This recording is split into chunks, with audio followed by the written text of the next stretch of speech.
first pitch for Game 1 of the World Series are 4 amazing examples of that spirit. Please welcome Brittany Burns, a nurse practitioner. What is up, everybody? I'm here with at my parents' actually in Los Angeles, where I grew up. So tonight, so she'll be here. I'll introduce you guys to her. Yeah, that's the plan for tonight. I'm gonna try to stay on a little bit longer tonight. I know I've been working. Try to stay on for a little bit longer, see some of the drama. If the game is interesting, hopefully we have a dramatic and fun game. So that's the plan. Hopefully you guys are ready and enjoy it. I know I'm ready for this game. Let me know what y'all's predictions are. I got the Dodgers winning tonight's game. I think Glasnow might give up a homer or two.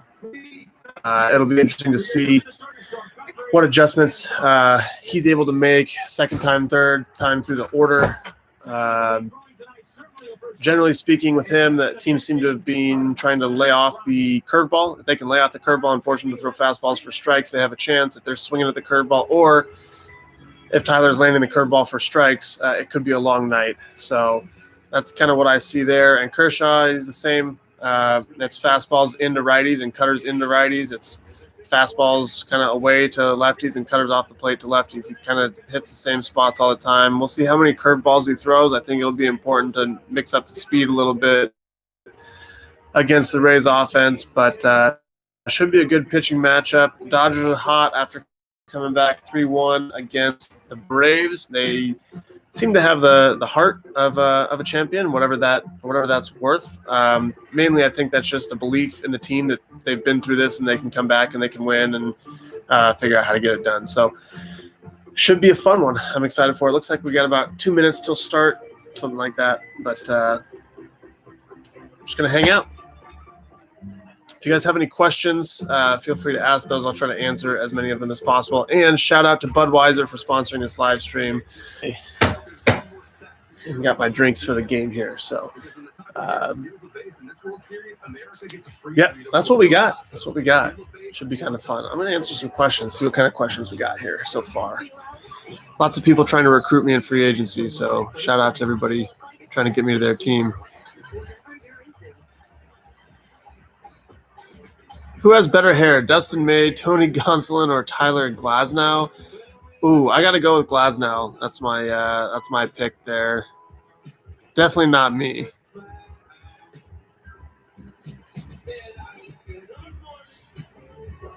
Let's see who else we got here.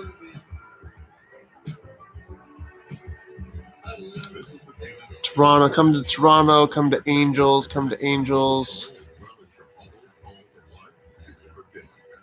Angels, Yankees.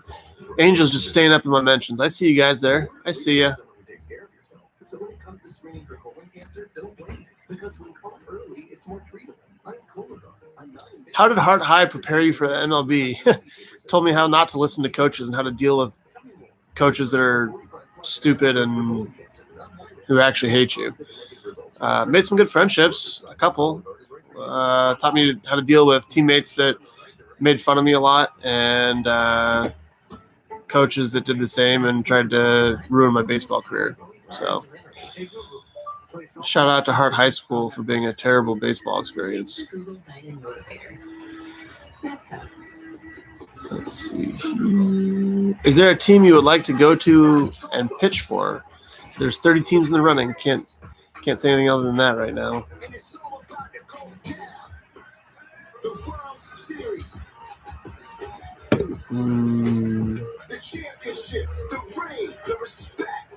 Oh, Mom's here.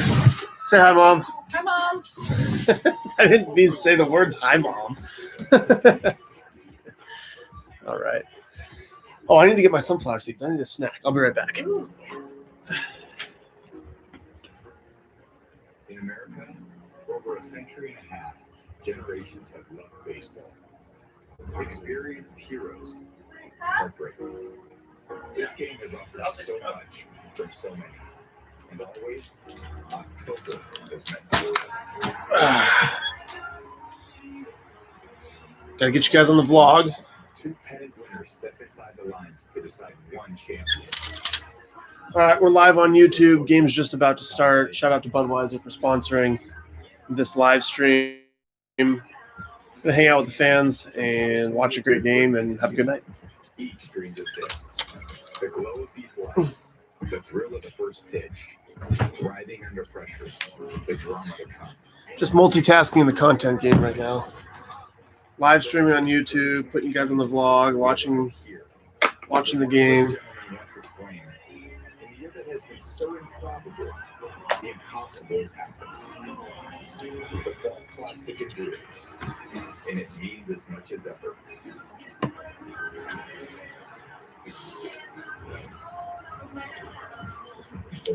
What is your favorite thing about pitching? Getting to compete. I love competing.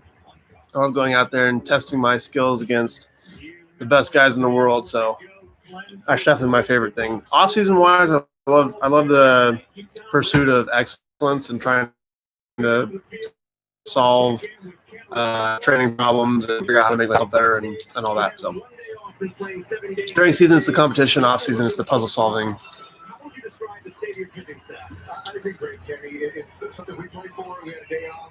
What was your favorite part about Boston? I love the architecture in Boston. There's so much history there, so much culture.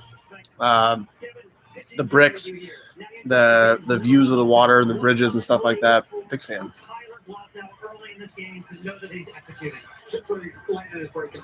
Yep.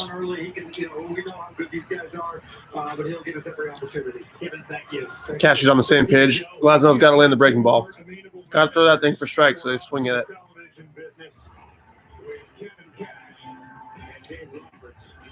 It's going to be fun to get to know them, to get to know their teams better over the next week. And here's the Rays lineup. Yandy Diaz will lead it off. He's at first. Brandon Wow back quick in that second. Randy Arozarena hits third to DH in the middle. Who do you guys think will be the MVP of this series? If you had to pick an MVP of this series, who you guys got? Is in center and Mike Zunino played long ball in the ALCS, especially in Game 7. Drove in 2 of the 4 runs. Predict the score for the game. I got Dodgers 5-3. Bueller, Seager, Arozarena, Betts, Randy, Bellinger, Glasnow MVP, Chris Taylor. Whoa, G-Man Choi. Good. I love G-Man.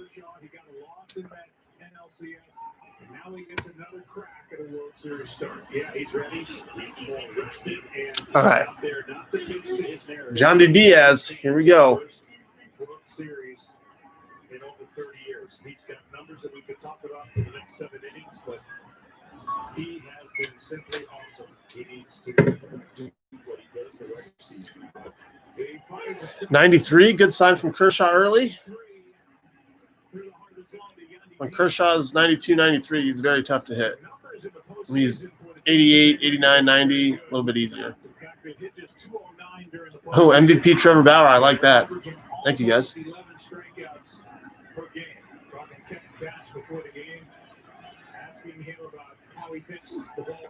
Whoop.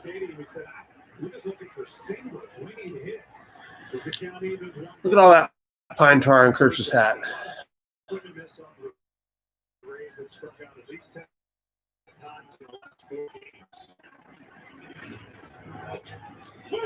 92.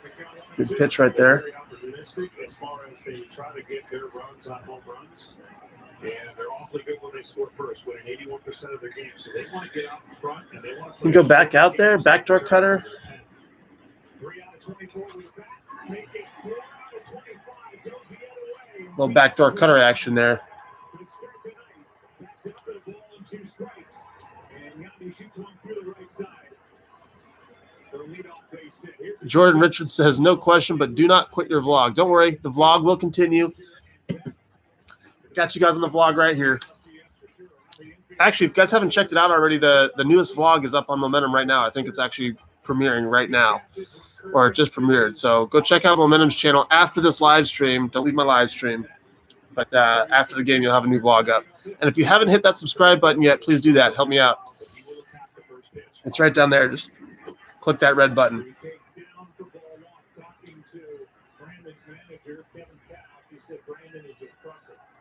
He carried this team during the regular season, according to Kevin. And the numbers bear that out. He led the club in hits with 52, and he's just 6 out of 52 this postseason. Uh-oh. Big miss there from Kershaw. I don't hate that area for him. I don't hate fastballs up and into lefties from him, but he just doesn't throw them a whole lot. He's trying to go away there. Generally speaking, the lefties curse his fastball away and cutters off the plate. The postseason numbers are ridiculous. He is 1 home run shy of the all-time record, granted with more opportunities because there are more. Kyle says, so when are you taking Manfred's job? I don't plan on being commissioner anytime soon. I'd like to play for another 15 years first. After hitting 281 during the regular season, he's been unbelievable. This is the traditional approach from Kershaw here. Fastballs in and then cutters off the plate down into righties. Hey, what's the record for postseason homers from an individual? Is it 8? I think it's 8. I think a couple people have done 8. But what is that? Is Rosarena close to that?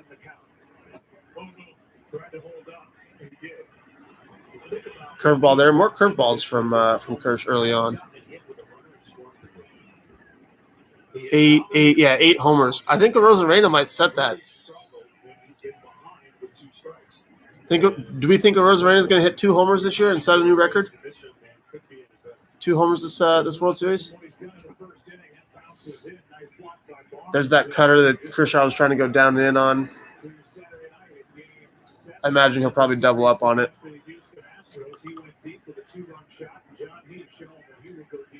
In any part of any ballpark. Yeah, it really has been extraordinary power. And this ballpark, I'll tell you what, if he does it here, you really tip your hat to him. Center field here is no joke. 2-1 pitch. Yep. Back to that cutter. Doesn't seem to have feel for it right away, but he's also missed with his curveballs. So this is a big pitch here. I expect he'll throw a fastball. He doesn't like walking people, but dangerous count to throw a fastball in.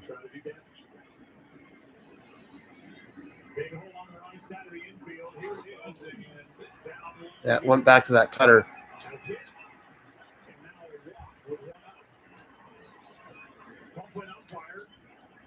That's honestly not a bad outcome, though. That could have been 2 runs. Give the Rays some energy early on. So walking Rosarena there is not a bad outcome. Yeah, no Joe West. That's true. That's probably good.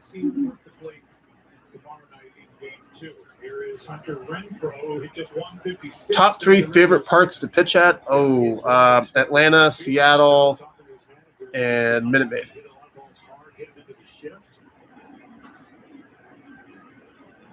Years old, he takes high for ball 1. Early on, the slider for Kershaw has been a little off, and that's his money pitch when he wants to get a strike without the fastball. The curveballs against Renfroe. Interesting here, Renfroe in the starting lineup. Where he has been really successful since last year. 20 home runs on breaking balls since 2018. Here's a 1-0 on the inside corner. That's a dangerous spot. If he keeps throwing fastballs in the down and in the zone, down and in, one of those might leave the park. Why are the postseason numbers so drastically different from the regular season? Well, 2 different reasons. The early stages of Kershaw having to carry the franchise in the postseason. I'll explain that. There we go. Top shelf curveball is a great pitch. If he can start landing that, he'll be in good shape. And I think the biggest thing about playing Kershaw is not a lack of desire and passion. Matter of fact, it might be a little too much. you're the best pitcher in the universe, and sometimes you get to the postseason and you think you have to be even better. There's no possible way he could be better. It's hard, though, to run away from that when everyone's talking about. All right, so what they're talking about with Kershaw here is his numbers in the postseason versus the regular season. And I think the answer is fairly simple. In the regular season, when lineups go to face Kershaw, it's like, oh, shoot, we got to face Kershaw today, and hitters walk to the plate kind of beat. I've seen it with guys facing Sale, with guys facing Scherzer. They're already 0 for 3 in their head before they even step in the box, and they just accept it. They say, well, I'll get him tomorrow because it's a better matchup tomorrow. And so they go to the plate defeated, and so they underperform what they could be doing. In the postseason, no one goes to the plate defeated. They're like, all right, we're going to beat this guy today. We got to win it. So we're going to find a way to get him. And so the mindset is different in the postseason for the hitters, not necessarily for the pitcher. So I think Kershaw does the same thing in the postseason as he does in the regular season. I think he pitches the same way. I don't think the moment's too big or he tries to do too much or anything like that. I just think the mindset of the hitters is a little bit different in the postseason as it is in the regular season. So that's kind of what I chuck that up to. Also, Kershaw's actually pitched very, very well in the postseason. The overall numbers don't look super good because he's had a couple outings where he gives up a couple runs late, and it really skews the results. But overall, he's pretty darn consistent in the postseason. But he does have a lot of pine tar in his hat tonight. That's absurd. Ooh, I don't think that's a swing. It's close. He didn't agree, and now the batter is Margot. He has found his power stroke again. Hit 1 home run during the regular season. He's hit 5 postseason. Margot and Rosarena have carried this Rays offense through October. On the label 1. Big moment here. If the Rays can break on top, it gives a lot of confidence to the Rays pitchers, the Rays team, and get to Kershaw early. Generally speaking, if you don't get to Kershaw in the first, it's going to be a long night, maybe until the third time through the order. But he doesn't put a whole lot of people on, so that might be the 6th or 7th before you have another chance. 5th or 6th. That ain't a strike. That's tough. Big swing right there, 2-0 versus 1-1. 269 with just that 1 home run. 12 homers last year with the Padres, 8 the year before. Expect an off-speed pitch here. Cutter in or curveball.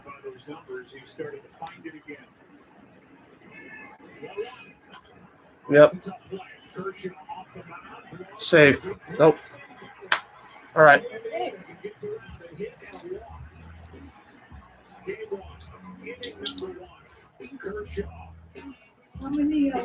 Bobble. Kept his composure. All right. Good start there. We'll see if Glasnow can land his curveball. That's going to be the biggest question. If he's landing curveballs early on, he'll be all set. If he's not, the Dodgers are going to start zeroing in on that fastball.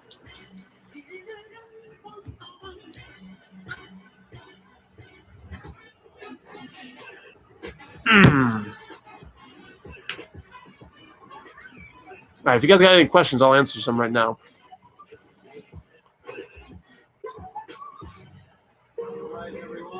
Why does Stroman keep liking stuff on Twitter that trashes you? That's a great question. Bold social media strategy for Marcus Stroman this offseason. Really not sure what's going on there, but I don't have anything against Marcus, so hopefully he doesn't have anything against me. We all see it. We all see it. Trevor, are you going to join Barstool when you retire? No, I will not be joining Barstool. I'm going to hang out over here on Momentum. That's my preference. What's your favorite at bat you pitched this year?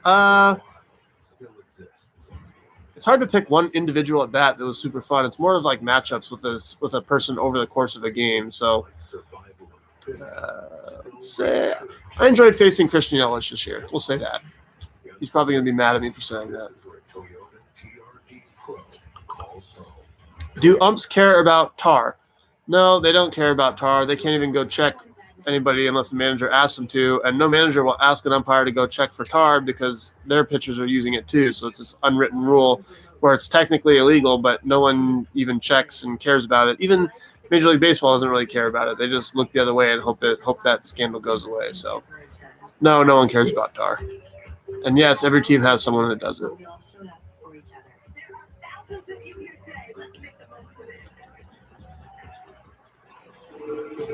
Tonight's telecast is sponsored by Peloton. Millions of reasons, one immunity. By Progressive, trying to celebrate 8 years of donating cars to veterans in need with their Keys to Progress program. And by Steal a Base, Steal a Taco, only at Taco Bell. No score after. How hard did I throw in high school? I was up to 94 in high school, but I averaged probably 91-ish.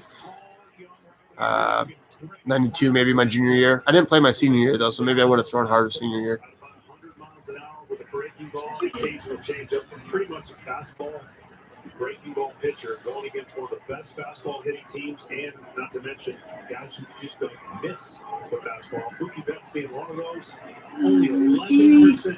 All right, here we go. Going at the end of the regular season, just unbeatable as he pours out. Good pitch right there from Glasnow. That's the biggest thing. He's got to get ahead. Whether it's curveball or fastball, he's got to be ahead in the count. Week of August to the end of the year, you saw the numbers of the postseason. 2 wins, 1 loss. ERA bigger than normal. And that's Good start.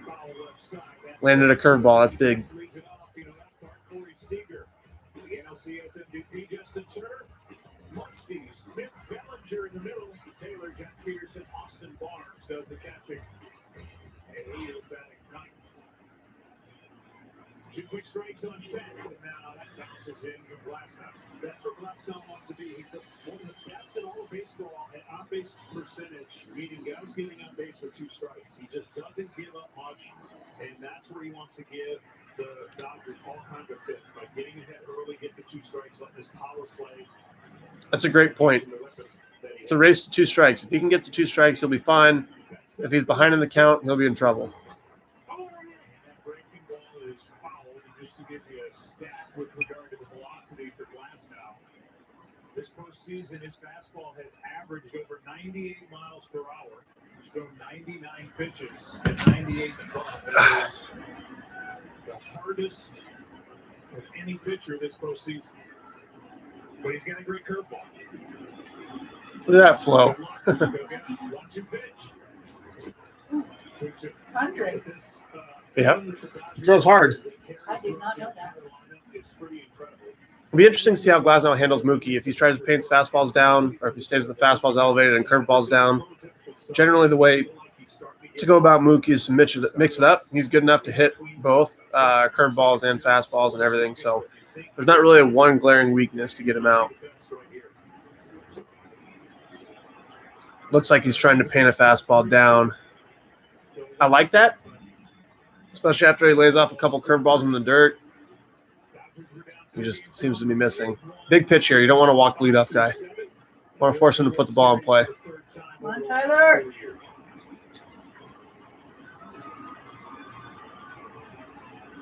Breaks a pitch. Off the end of the back right side. It is bobbled, but he has had time on that side. Shaky. Good defense for Tampa Bay. That was a ball, but it clearly looks like they're trying to paint down. And that's not something that Tyler does a whole lot. Almost all of his fastballs are intended to be up.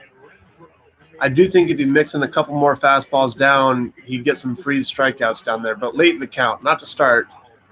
But maybe a couple elevated fastballs and a couple curveballs for strikes or a curveball in the dirt, and you're in a 2-2 count. That frees fastball down. I've been calling for it for a couple times. I think I've done a live stream before his last game. I was calling for it a lot.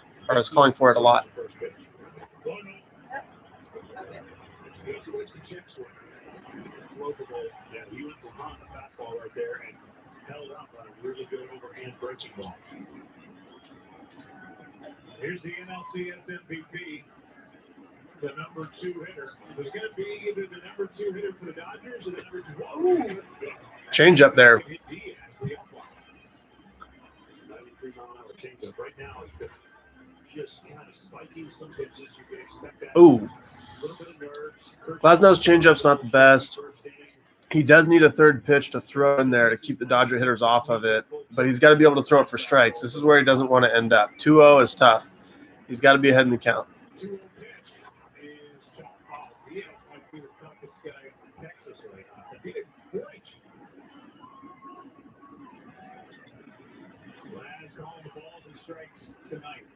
2 on the count. Second World Series for Seager was injured when the Dodgers were in it in 2018. That's foul. Elevated curveball. That's interesting.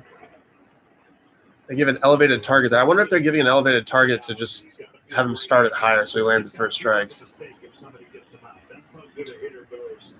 He's seeing the pitches. The first one he tried to hunt fastball and held up. Other than that, he's barreling up everything he sees. 2-2 pitch is down. Good take. Really good take. Freeze fastball down and away is open here. Shortstop to win the MVP award. But the Dodger hitters aren't going to chase a whole lot. They're very disciplined. They're very good. So the pitch count's going to run. And I know the Rays don't worry about that too much because they only want their pitchers to face the lineup twice anyway, their starting pitchers. But it's going to make for some long innings.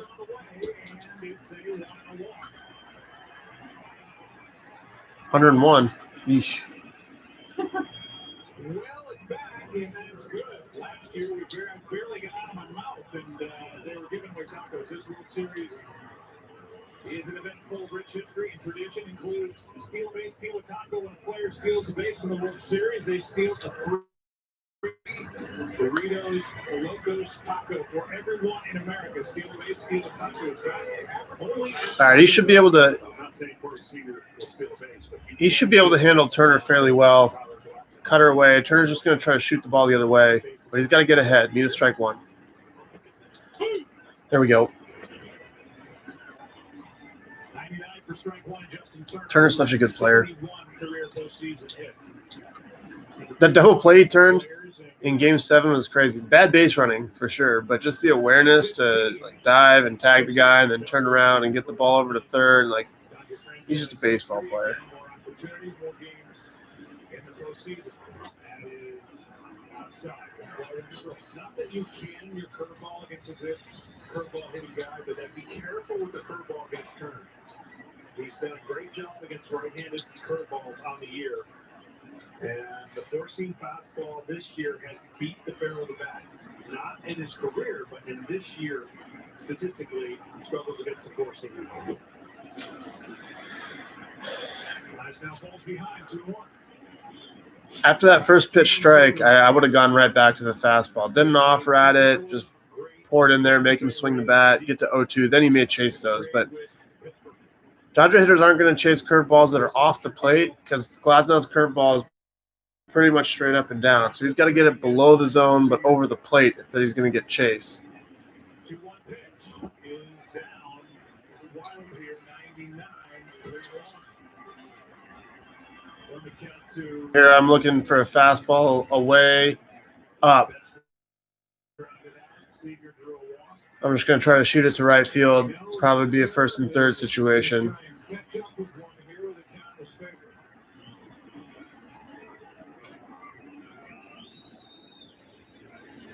There it is. Missed it. Easy for Renfroe. I think Glasnow could have done that second pitch and saved himself 3 pitches. But that's why you have to do it that way. You gotta throw strike one, then throw strike two. You don't want to get into these high stress situations, and that's already a high stress situation. And you walk a guy and you're 3-1, potentially giving up 2 runs if he hits a homer. You don't want to throw one in the middle of the plate. You guys take your chances early so you don't walk people. Just hit the middle of the plate, hit the white, strike one, strike two. It's the hardest thing to do in the postseason because the stakes are so high. You don't want to give up a homer, but just throwing the ball down the middle. But it's almost the exact opposite. You got to do that more.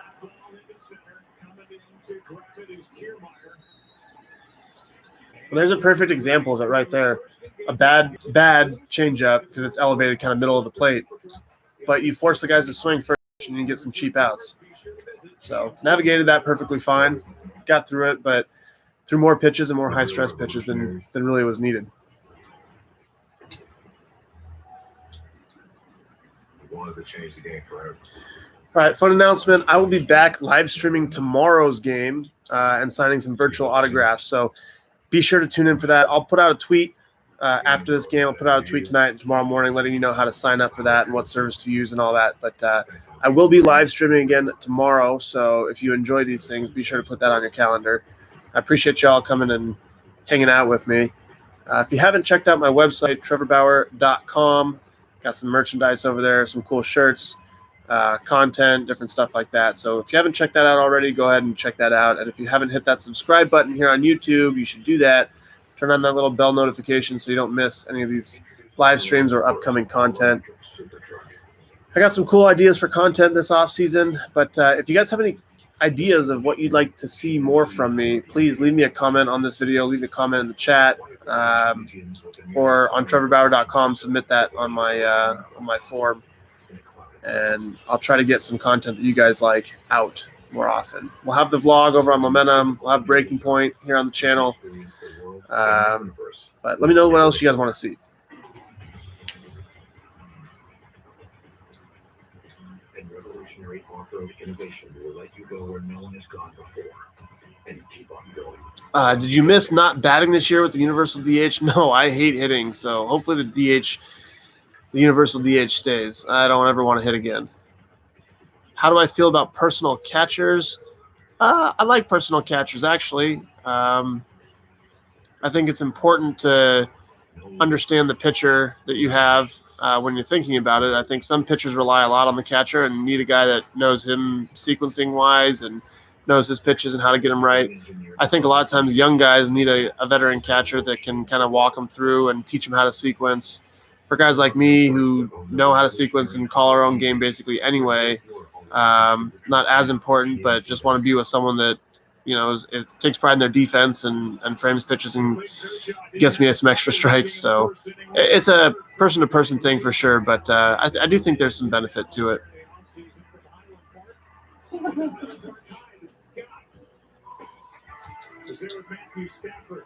Where Dallas is, there's where we are in Arlington, Texas, making his 5th career World Series. Here's a good question. Grant says he's a new baseball fan here, but what is the usual conversation like when there's a mound visit? Can't imagine it has to do with mechanics.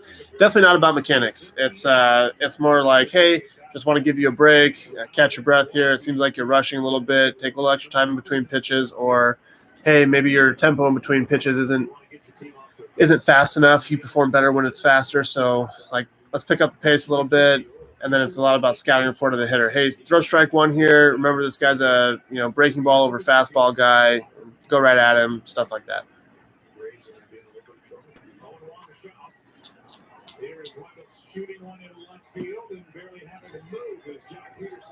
Big contrast so far. Glasnow behind in the count. Lots of 3-0, 3-1, 3-2 counts. Kershaw with less stuff. He doesn't throw as hard. Maybe his curveball isn't, as nasty or whatever. Now, Kershaw has really good stuff. I'm not trying to put him down, but with what would be considered less stuff, Kershaw's just throwing it over the plate. He's not trying to hit the corners perfectly. He's using the wide of the plate, getting ahead, forcing action. Very experienced postseason pitcher, obviously. So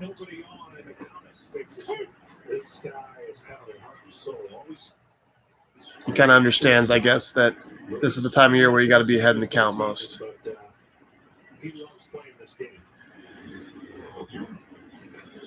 Little look of annoyance right there from Kirsch, not landing his curveball. I will say that the atmosphere is different than we experienced in the NLCS with the Atlanta Braves. There's a lot more excitement, a lot more noise. I think fans just getting ready to kind of settle into this matchup between the Dodgers and the Rays. Elevated fastball. He's throwing a down and in fastball and an up and in fastball. Gotten strikes on both of them. I got to imagine a cutter slider, kind of back foot is coming in here. Yep, there it is. That's his go-to strikeout pitch to righties. Just cut it in under their hands.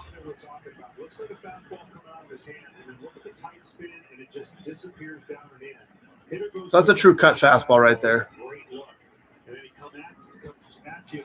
That's how he can throw it so hard. looks just like a fastball, has a little extra depth to it, a little extra run, and guys swing over the top of it all the time. It'll bring in Kiermaier. Good to see Kevin in the lineup for Tampa Bay. He was set in the left-hand wrist area game 3 with the pitch that was nearly 100 miles per hour. He had to sit out.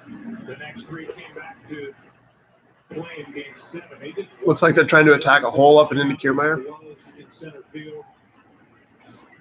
But a bad wrist. We'll see if they go back there. That didn't look like a very good swing. Yep. Definitely seem to be pounding fastball in. Cutter off the plate away. Maybe another elevated fastball. Could be a curveball down. That's what the hitter's dealing with here. Just has no idea what Kershaw's going to come after him with. Tried the cutter away. Doesn't look like he felt like he executed that. I'd expect him to throw the same thing again. Then cutter off the plate away here. By the Rays in this lineup. 2-2 pitch. Went back with a fastball. Definitely seemed like Kershaw's fastball kind of beat Kiermaier there. So let's log that in our heads for the next at bat. We'll see if Kiermaier makes an adjustment where he tries to sell out for a fastball. If he does, he's going to be very susceptible to the cutter away and the curveball. I got to imagine Kershaw will start with the fastball in there next time and see what the reaction is. Samsung's 5G technology helps power a new Fox Sports app experience, bringing fans an immersive view. Random thought. I wish the World Series commercials were like the Super Bowl commercials.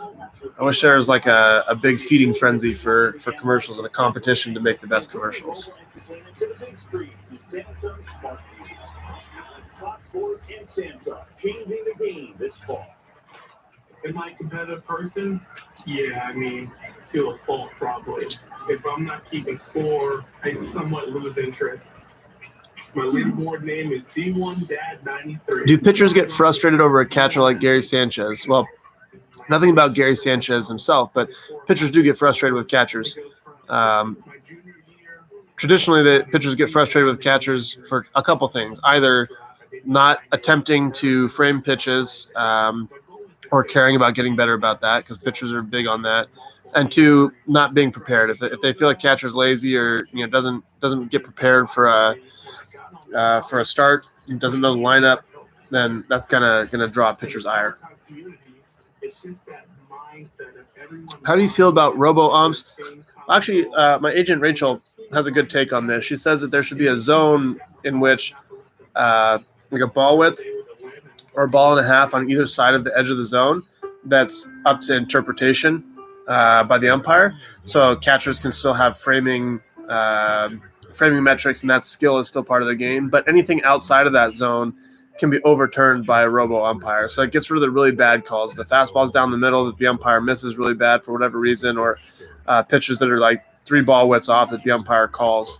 So I'd be in favor of something like that. I think that could be interesting, and we could try that out. But I don't know. I think there's still a lot of technological stuff to work out with the robo-umps, because even on TV, sometimes you see the strike zones, and they're not really, like, accurate. It'll have a strike zone that's, like, up by a guy's letters, and that's not really a strike. So we got to figure that out. Always agree. Just to agree, we all love this country. Why do you think that Oakland's bullpen went from number 1 in ERA during the regular season to being awful against the White Sox in Houston? It could be the teams that they were facing, and they faced the White Sox, and it was a different lineup. It could be trying to do too much. I really don't know a whole lot about Oakland's bullpen this year because we didn't play them. So I didn't get a chance to see them in person. I didn't get a chance to study their stuff. So I don't know that I have a great answer to that.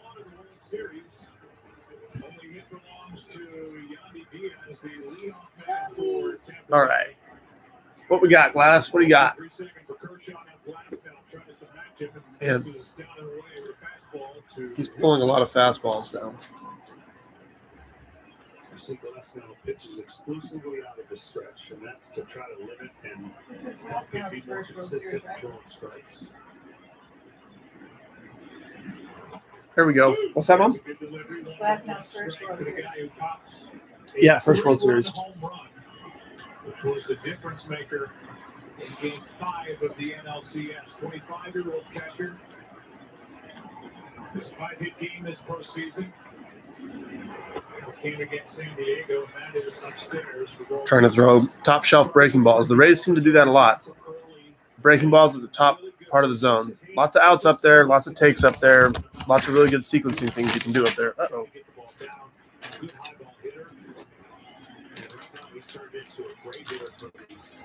3-1 again to the leadoff hitter here. Definitely hasn't settled in yet, Glasnow. He's missing. He's misfiring somewhere.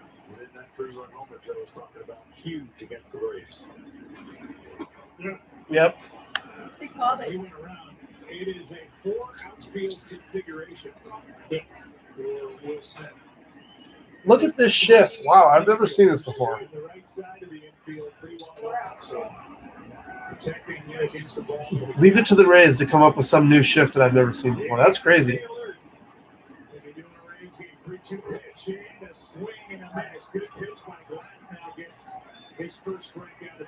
So that's where Glasnow's going to have to throw the curveball. That was over the white, but it was below the zone. And it was in a 2-strike count. So he's got to get to that more often. Can't be going 3-1. He's going to get burned. Yeah, I saw it live and I couldn't believe that how violent it was. And I'm guaranteeing that there won't be any of those. Ball one. Shoulder actually popped out. And Tom Verducci, when we talked to Dave Roberts, his manager, before the game, he was under the impression that Cody Bellinger would wear a brace in the game. It's actually the 3rd time that shoulder has popped out, and Cody told me it's followed the same pattern. One day in rest where it was very sore, but the next day, which is today, he's fine. So, no brace, no rock. I joked with him when he gave new meaning to the shot heard around the world. Not the home run, but the celebration. 2-0 is getting into danger zone here. Tonight, if I hit a home run. Now it's down 2-0 pitch. He is grounded to the right side. He has backs up and says, I got this. Went to 3-1, 2-0 there. He's got to find a way to do that first pitch.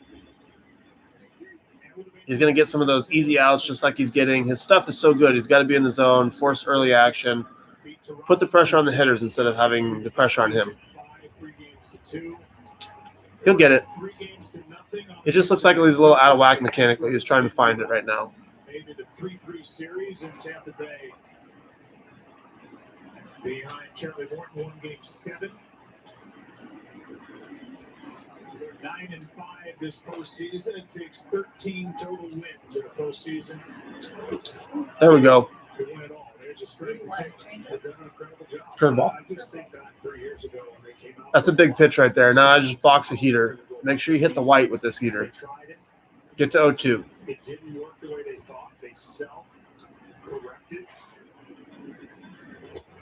the following year, and that's what they do best. They self-correct. Even if they think This at bat's basically over. they apply the information. Fastball down and away, freeze. Curveball in the dirt, likely swing. Fastball elevated, likely swing. So there's so many different options now. And they utilize the strength wearing a brazier. 0-2 pitch. Left side, top play. Brothers can't get to it. That's the option you didn't want to go with. 0-2 after throwing 2 curveball strikes. You got to either bury the curveball or you got to throw something hard to reset it so then you can get him with the curveball. Well, what happened is they exposed their bullpen. The bullpen had injuries, and they realized we better go get starters. They went and got a Glasnow. They went and got a Charlie Morton. They had Blake Smith. They've had guys that were going to be here but had some injuries. So what they've done is complemented the information that they have, and they put together fundamentals. It's hard for me to watch baseball and not eat sunflower seeds. That was the worst part about the rules for me this year with COVID is we couldn't spit sunflower seeds. We weren't supposed to have sunflower seeds. Jack with 1 home run in this postseason. 9 out of 24 waits and takes. Oh! Mm-mm. Ken Rosenthal, it's a different formula for the Tampa Bay Rays, but man, it is fun to watch.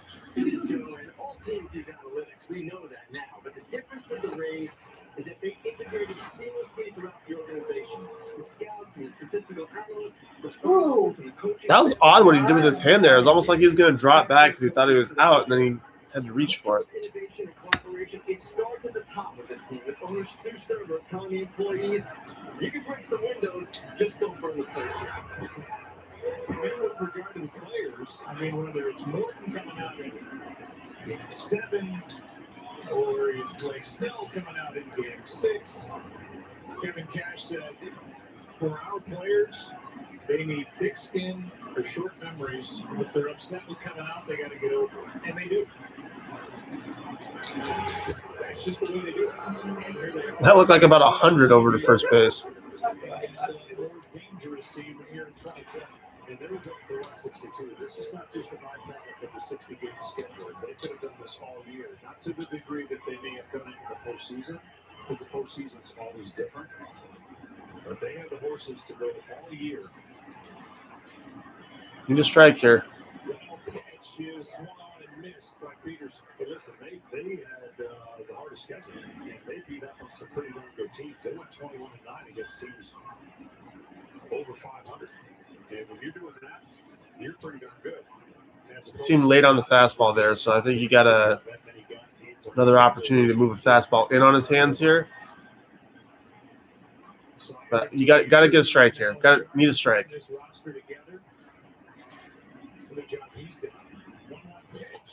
There you go. Bounce breaking ball or fastball above the zone. Won the division every year he's been in charge. Third time they've been in the World Series, and he led Tampa Bay to 4 postseason appearances and the 2008 World Series. So he put it in place, and it's carried What we on. got? We going curveball down here? 1-2 pitch. Yep. Woo! Yep. So that pitch right there is set up by throwing a curveball for a strike and being ahead in the count. If that's 2-1, likely don't get that swing. If it's 3-1, 2-0. But he took control of that at bat. Got the swing up above the zone on the fastball, threw a curveball for a strike, and then put him in swing mode. So much better execution on that at bat. Seems to be kind of finding it a little bit. Put a hybrid engine in the all-new F-150 that works as hard as it does smart. Then reimagine the Bronco as an off-roading, high-performance wild animal. This is the future we're building. All right, what do you guys got? I can't believe it. How do I feel about the 4-man outfield, and would I like it if they did it behind me? Absolutely. Whatever saves me the most outs, do it.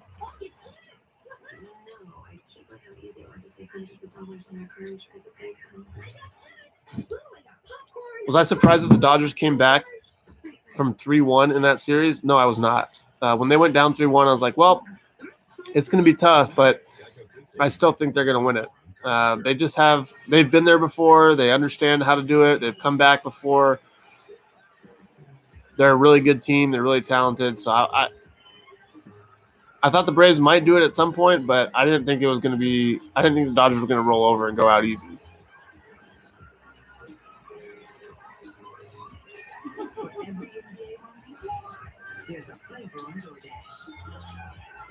Lots of Braves fans in the comments. I see you guys. Pete Rose, Hall of Fame. I don't know enough about that. I don't know everything that went on. I view being banned from baseball for me is like my Twitter block list. Once you enter the Twitter block list, there is no coming back from it. You messed up, you get put in purgatory, and that's where you stay forever. That's kind of how I view the Hall of Fame. But in another way, I do think that some other people should be in. Like, I do think Barry Bonds should be in the Hall of Fame. So I don't know. I don't know where I come down on that. I don't know if I have a really well-defined opinion or anything. Is there any way to order custom Nike gloves like me and other players have? They only sell those for pro clients. So I've asked them multiple times to get a lot of people asking me where they can get my glove, but they don't make them available. Can you throw a ball over Monument Park? Hopefully, my throwing the ball over center field moments are done for my career, but who knows? I might bring it back in the future.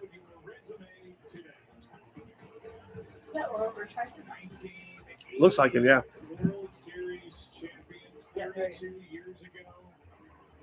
Tommy Lasorda. All the guys I grew up with. Strike one. I remember Sosha signing a baseball for you at Marconi. I'll tell you something. This would be the guy's name in the Young man. lineup that would scare me We the most. both were.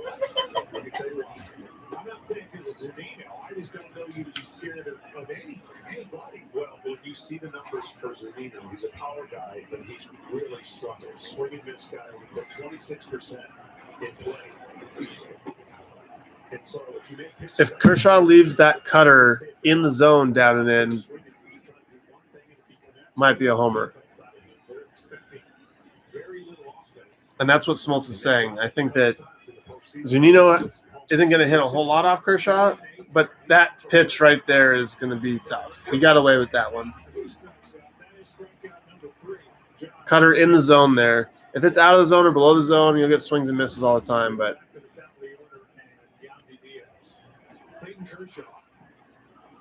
with his 3 strikeouts now, has 196 career postseason strikeouts.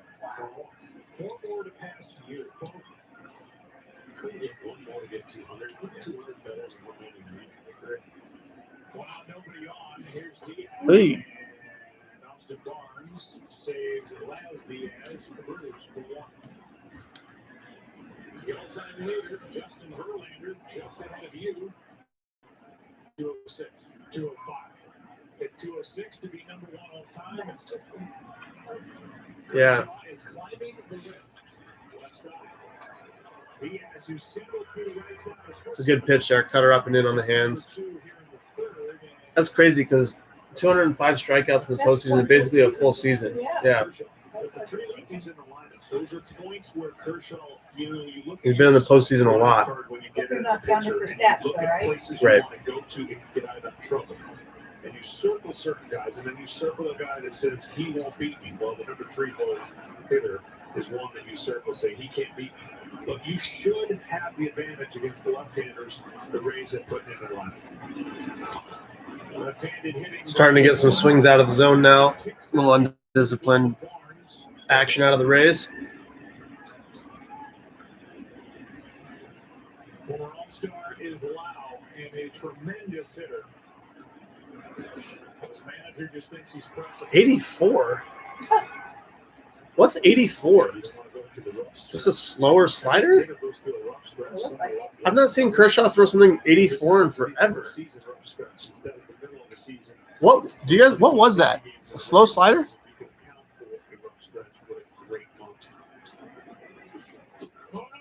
85. I guess he turned it into a slower slider. That's interesting. Most times the slider is like 88, 89. But that was 84 and 85. That's a new little wrinkle I've never seen from Kershaw before. I like it.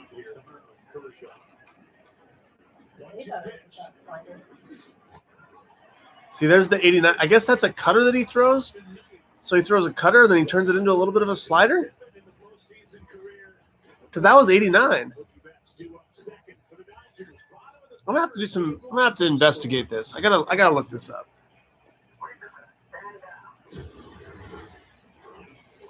You're gonna have a Star Wars?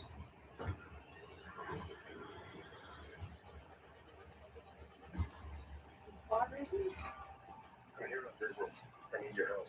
I've been quested to bring this one back to its kind. Mandalorian, October 30th. Baby Yoda, baby. Woohoo! Big Baby Yoda fan. Baby Yoda. Wherever I go, he goes.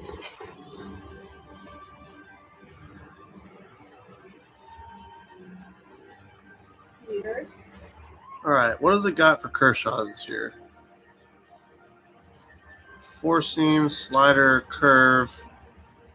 Yeah, it doesn't have any Didn't throw any changeups. No sinkers. Only on Disney Plus. I guess it's just a slower slider, I guess. But interesting. You've always stood up for what you believed in, but this? Just new wrinkles for Kershaw in the postseason. One of the things that makes him great is always coming up with something to do, something new. What else you guys got for me? Let's see here. What site do you use to see pitchers' pitches? I just went to Brooks Baseball. That's kind of my go-to. It's what I got started with. So that's what BrooksBaseball. Was it .net? BrooksBaseball.net. Trevor, what do your off-season workouts look like? Stay tuned to this channel and to Momentum's channel because I'll be putting a lot of that stuff up online so you guys see exactly what they look like.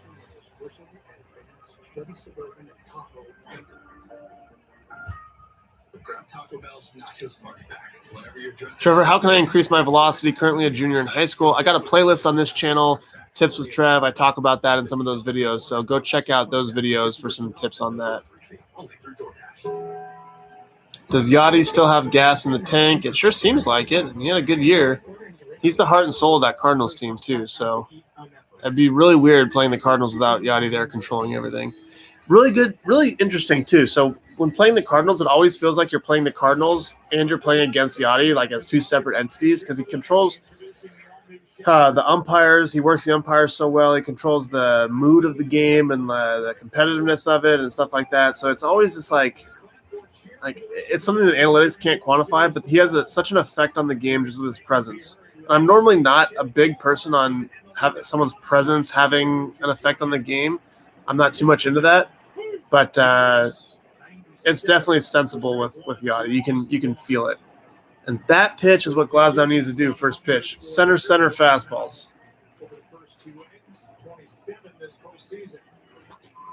Yep. You go center, then you can get a little bit more control-oriented, I guess, on the corners. You can pick that off a little bit more. Now you're 0-2. Now the at-bat's basically over. Curveball down or fastball up and away. There's the curveball down. You laid off it. Fastball freeze down and away is open now. He's kind of been pulling that pitch a little bit, but if he can execute that,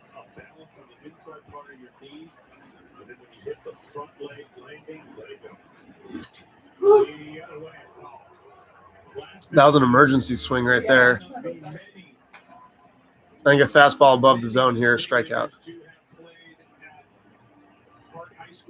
Yes. California, Santa Clarita. Long list. Fastball up. Top shelf curveball. That makes sense. Good freeze. Ball pops out right there. The hitter freezes for a second. He's done. He's got to be ready for 99 to 100. And when he's throwing his curveball for a strike, he is doubly tough. He really only has two pitches. You'd say, well, you need more than that when you throw 100. Well, he'll get better when he gets his third pitch, believe it or not, because he's not always going to hit with his breaking He could develop some new pitches because his hands are so long. Yeah. There we go. Force action on pitch one. Looks like he's settling in here. That's good. Big swings that want to lift the ball. So if he can power the ball in his own, the bigger swings going to be no good. Short compact swings like Mookie Betts, who gets the ball out in front, who uses his hands, those are the problems. Changeup? That was a strike, too. I do like what he's doing here, though. He's using his changeup a little bit more just to throw a separate wrinkle in for the Dodgers. You need to do that. Keep him off the fastball. Curveball.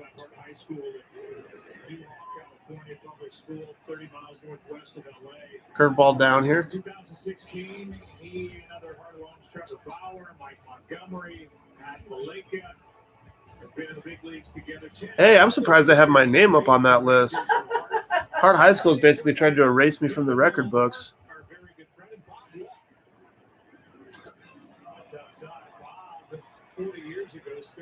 one coach doesn't like you and tries to erase any memory of you from the program. Plus anything you ever did there. Yeah, plus anything I ever did there. Screw that guy. Count 2-2. The next Aye. inside. Another full count.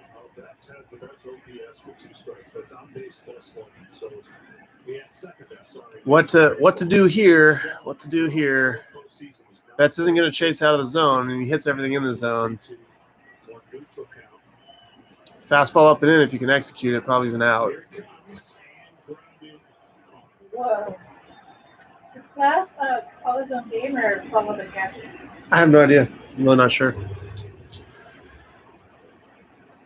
That's now Seager on deck. Fastball up and in, probably get a fly ball to the outfield here. Especially after that curveball down, it would tunnel really well. Beat his barrel. Woo. Yep, fastball up. Woo.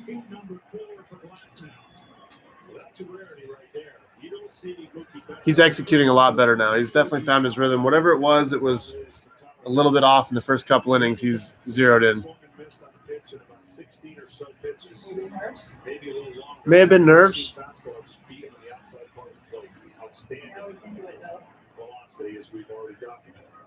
I don't know if it was nerves or not. I don't know how he gets before a game, but that's 2 changeups this inning that they've called balls. So Glasnow threw 5% changeups this season, and he's thrown probably more than 5% this game. Definitely throwing an extra little wrinkle in there. Another one. I do like that. I like that a lot. It's going to set up for the second time that he faces them too. They're going to have to worry about 3 pitches going to the plate. They can't just ignore one of them.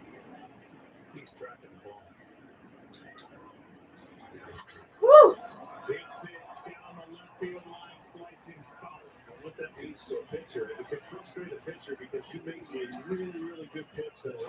Sequencing wise, he's late on fastball up and away. He's going to be late on fastball up and in here. When you're going good, you are tracking the ball there. And so you have to make 3 to 4 quality pitches per at bat to see. I think that needs to be a strike there. I want to be 2-2. Take my chance on a 2-1 count. I don't like the 3-1. But 2 outs gives you a little extra leeway. You can do a little bit more here. You can be a little more careful. But you definitely don't want to walk a guy. Change unbelievable. Oh, wow. 3 changeups is sitting there strikes that he calls balls. He's not happy. I wouldn't be either. Of course. That's bad. It's a different team if we have Robo, like Rachel's in it.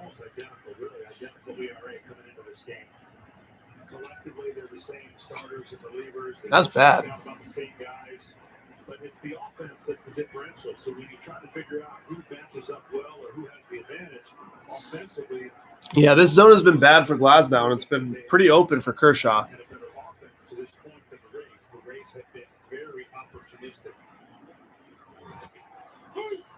Middle fastball. What the Rays do is they Now, you can't do that all game. You got to be able to throw some other stuff for strikes, but definitely good to be getting ahead there. Better than being behind in this count, especially with this matchup where you beat him with fastballs early if they're able to just score in the first at bat. then they make it a nightmare finishing the game off. And here's the good news for these two teams that love going to the bullpen and have power arm in their bullpen, as opposed to the LCS. In the rounds before, we're back to a typical setup where you have your games 1 and 2. Tuesday, Wednesday, Thursday is off. You kind of reset 3 in a row. Game on. Game. Oh, there we go. On Friday, Saturday, Sunday. That was definitely a ball. Monday and back out. But Kershaw got a couple of those, so a little inconsistent back there. The luxury of using guys differently than in the previous round, absolutely. And let me tell you something. The Rays bullpen was almost at empty. They had to go 7 games with the Astros, and they were close to empty. They won that series, and a couple days off really helped.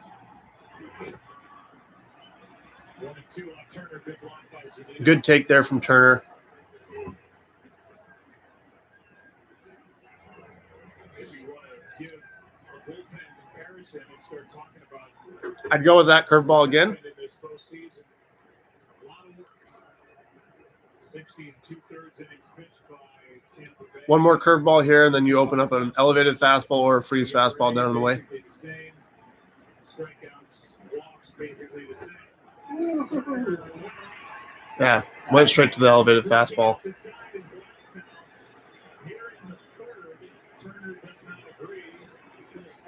That's right. That's how the at-bat was going to end. He just went to it right away. Ooh, I don't think so. I don't know about that. That didn't look like a swing to me. It's surprising they didn't show the first base angle, probably because it wouldn't have shown a swing.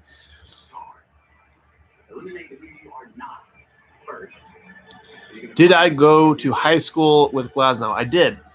He was 1 year behind me, 2 years behind me. Freshman when you were Yeah, when I was a junior.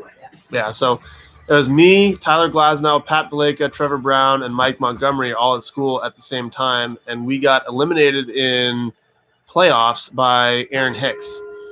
Aaron Hicks was throwing like 96 to 98 against us, and we lost, I think, 4-2 that game. So I did go to school at Glasnow. Lots of really good talent. Lots of really good talent here in Southern California. I think Keston Hira with the Brewers went to Valencia, which is Hart High School's rival school. So just lots of good talent here in SoCal. We are farmers.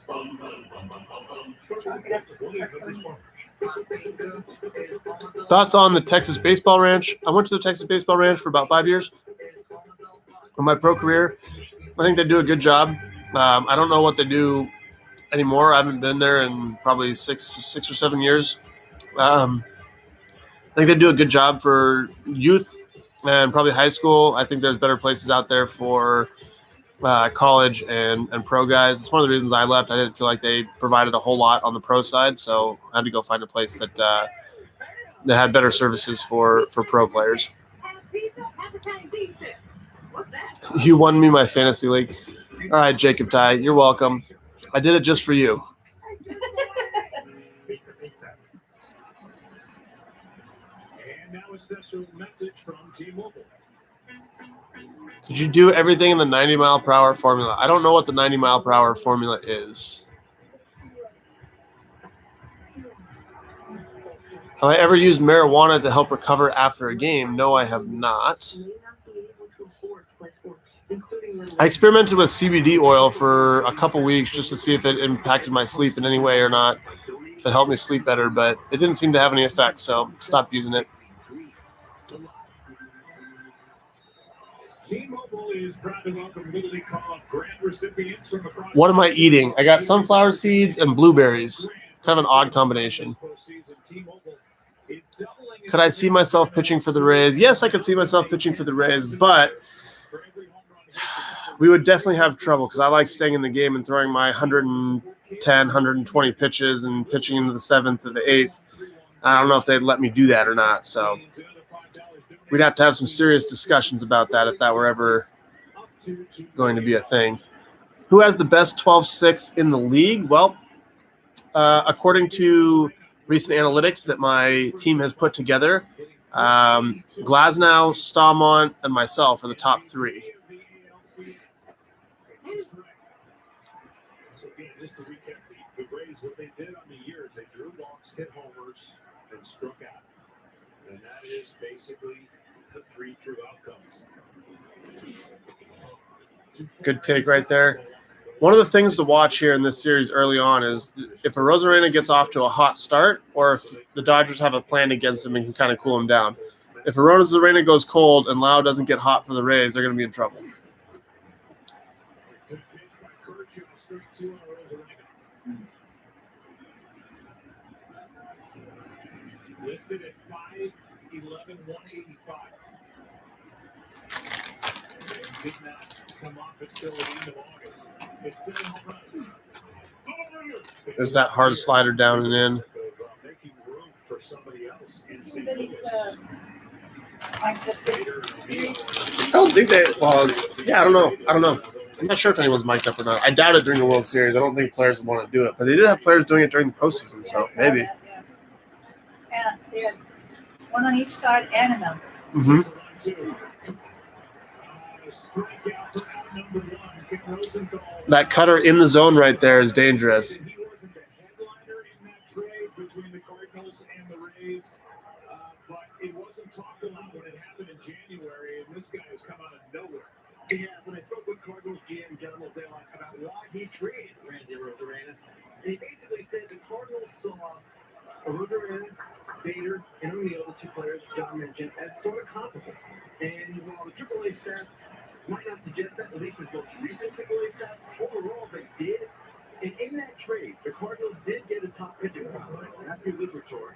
He's a number 52 prospect in the game. So they did okay. We don't know about him yet. But right now, Arozarena is not making them look good. Not at all. 0-1 pitch. 0-2 again from Kirsch.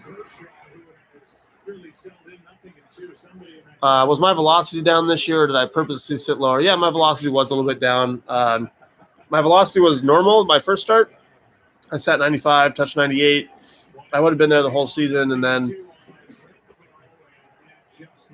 good call there.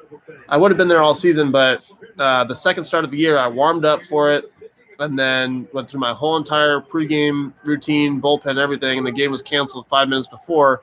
I came back and pitched the next day, and there's some lasting effects from that, we'll say. My body didn't feel great afterwards. It kind of put me in a big hole. Then my mechanics changed, and I just wasn't able in a short season to really get back in the right movement pattern. So it'll be back. It'll be back next year for sure.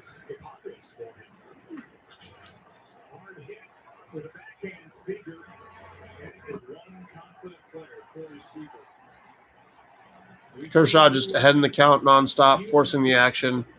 Never lets the hitters get comfortable.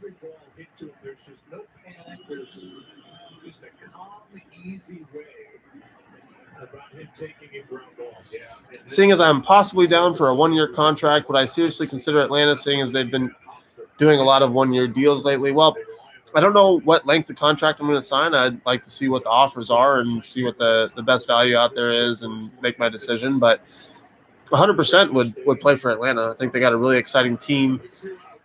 Looks like the catcher got hit there. They got a great team, super exciting, really good offense. They play good defense. They got a lot of young pitchers that are really talented. I think I could have a strong effect and a good effect on those guys and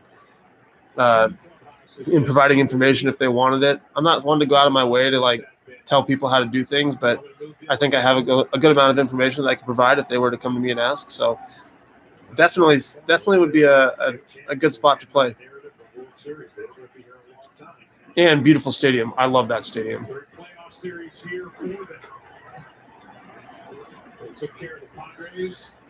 Kershaw to strike after strike after strike after strike.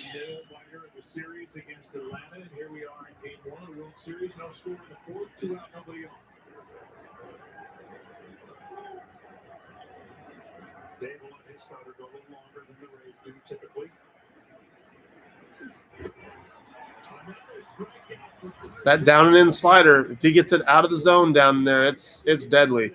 Looks like a fastball. You have to swing, and it just dips out. Probably after the hitter can even see. The movement difference between that and his fastball is little enough that the hitter probably can't even pick up what they're swinging at. And they swing expecting to hit a fastball, and it's just not there. So, deadly weapon for Kirsch.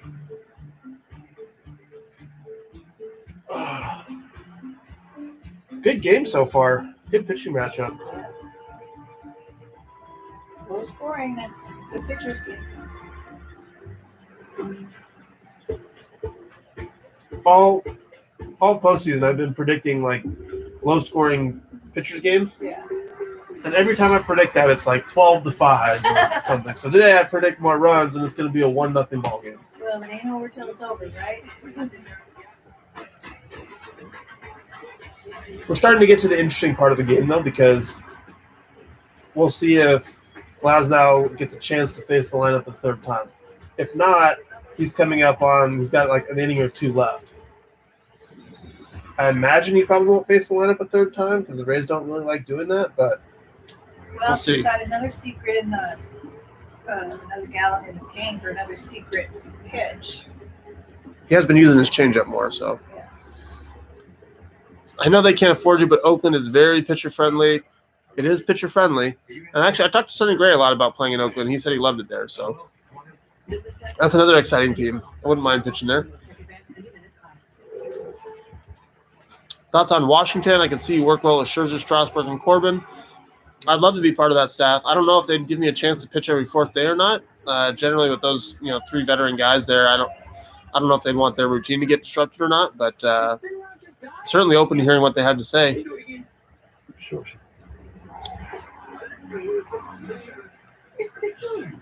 Listen, rewind 10 seconds. Kenneth Ferrara, huge Atlanta fan, but an even bigger Trevor Bauer fan. Thank you very much. I appreciate that. What about Boston? Although they are rebuilding, would you sign, or is the media too much?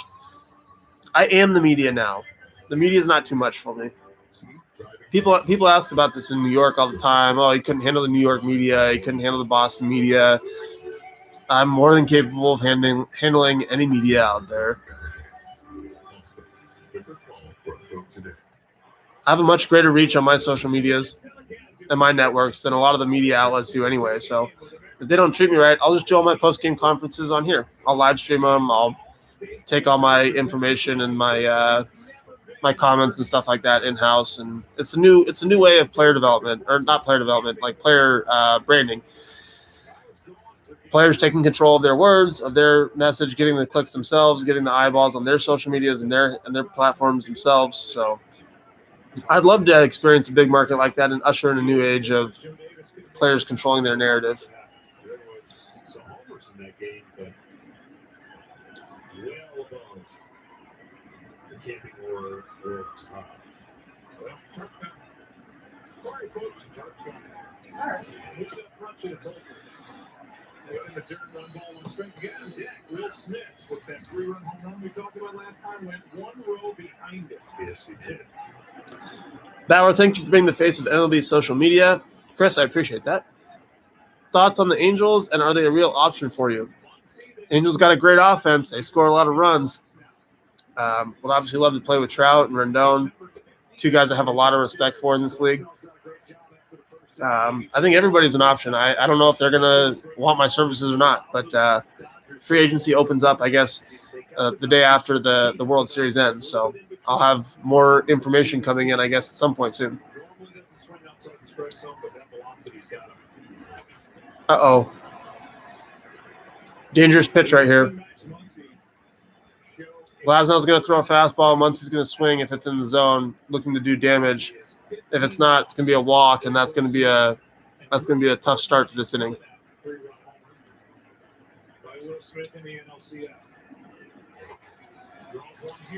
Yep, good at bat there for Muncie. Now the rest of this inning is going to be a stressful inning for Glasnow, and this may end up being his last one if he gets a couple guys on here and has to get out of it, because they may not let him go back out and face the lineup the third time.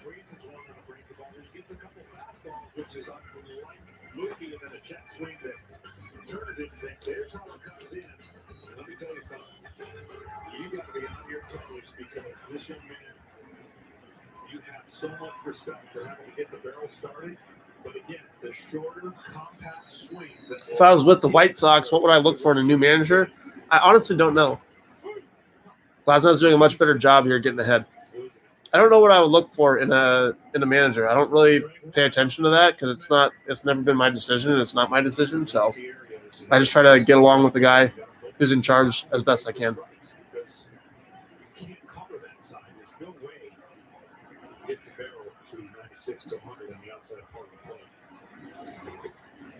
Go to the Padres and make vlogs with El Nino. I'd love to do that. Sounds like a great content opportunity. And my daddy, Manny Machado's there, and Club's there. It looks like a great team. Obviously, they had a great season. Unfortunate with the injuries in the postseason that we didn't really get to see them at full strength. But that'd be a fun team to play for sure.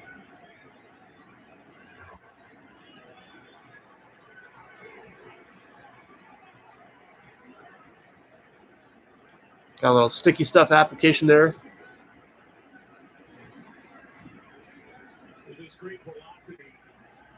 Good breaking ball. Last now can settle into a 2-pitch pitcher and occasional change up. Do I have any plans for Cy Young merch when they call my name this year? I got some plans. I'm always planning. Stay tuned for that.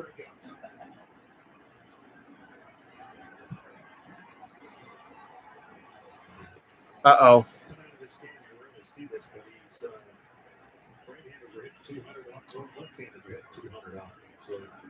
His pitch is quite the same no matter what side of the plate the hitter stands on. Danger time for Glass right here. He's got to throw a strike.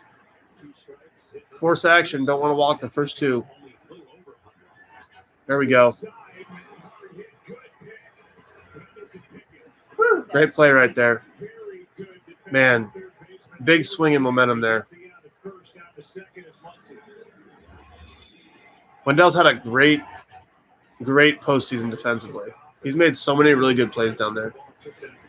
Thoughts on John Savage at UCLA? Great recruiter, great coach. It treated me very well. I enjoyed all my time there. Nothing but positive stuff to say about Coach Savage.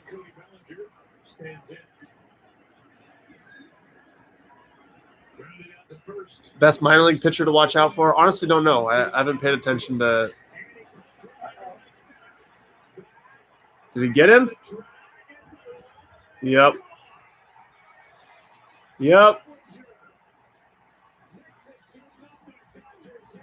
So that's what I was saying earlier. You're going to have to be able to throw another pitch for strike one. You can't throw fastballs all game for strike one. And that's what happens. But that's just one run if you don't walk the leadoff guy. If you get the leadoff guy, you force him to have some action. I like this new celebration. Did you hear what they said? The guy yesterday put his shoulder out of. That was him. That was him. That was Bellinger, yeah. Dislocated his shoulder. Yeah.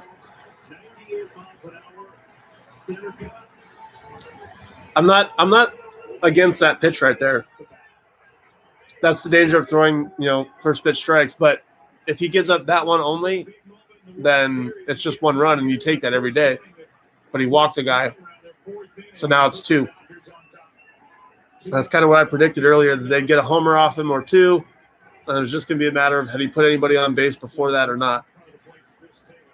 Really important here for Glasnow. It's still fourth, it's still early. You got to get through this inning. Get ahead of this guy. Don't let another guy get on. You give a hit or a walk here, it starts spiraling, can turn into a bigger inning. Got to go right after this guy and get him.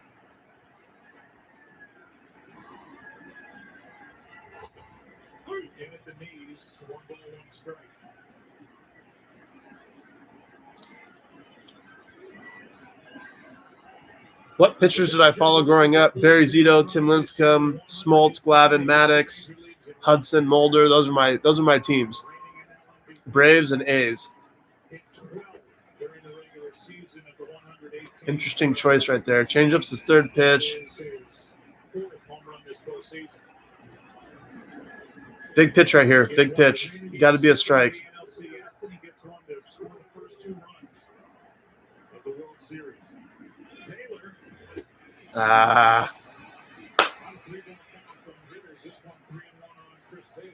Come on, Glass.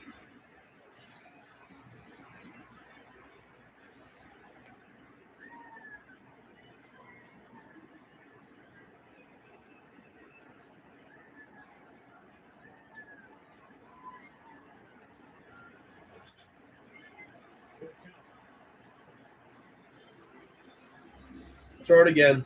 Cody Bellinger in the World Series, 7-game set against. Don't take a chance to walk him. Throw it again. Force him to swing. Force him to hit it. 1 homer, 5 RBIs, and against the Red Sox in 2018 hit .063. They're the overall numbers in 13 games, but. Oh no. This inning is going to get ugly.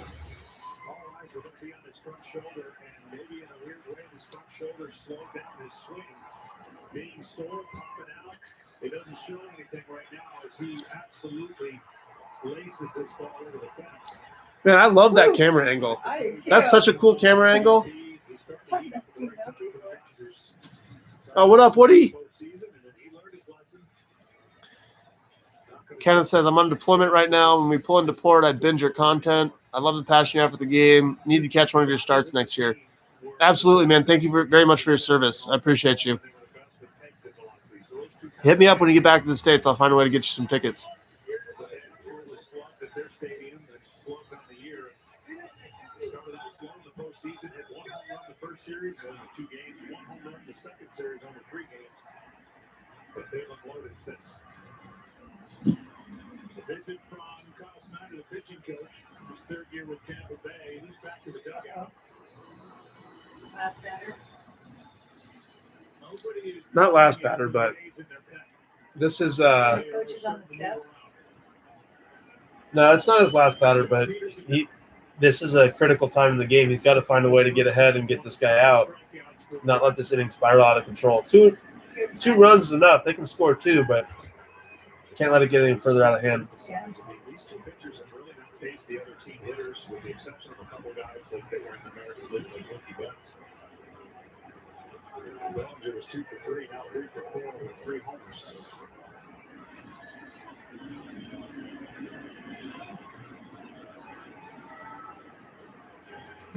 Second time through this lineup, so if you're a hitter, Jose says, bro, join the Twins so you won't have to face your daddy Kepler. Plus, you and Kenta would make our rotation the best in the league.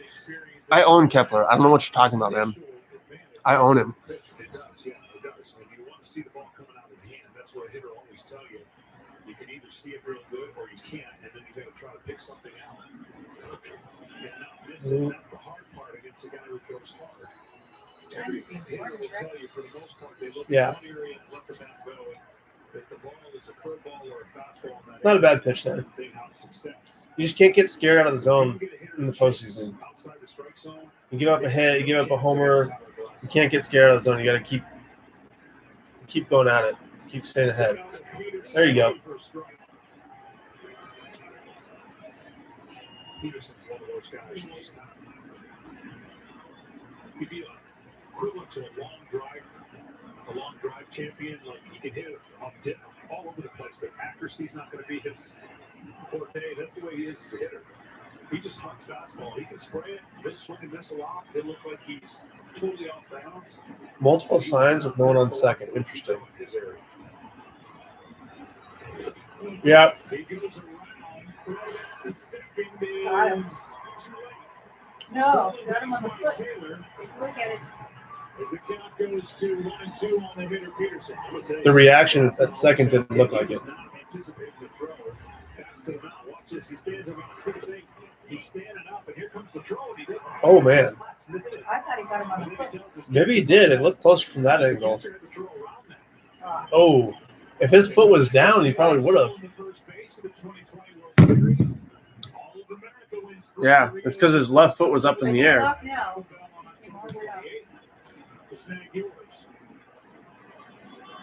Chris Taylor, when you're there. Do I call you that? Yes. Okay. Where it's going.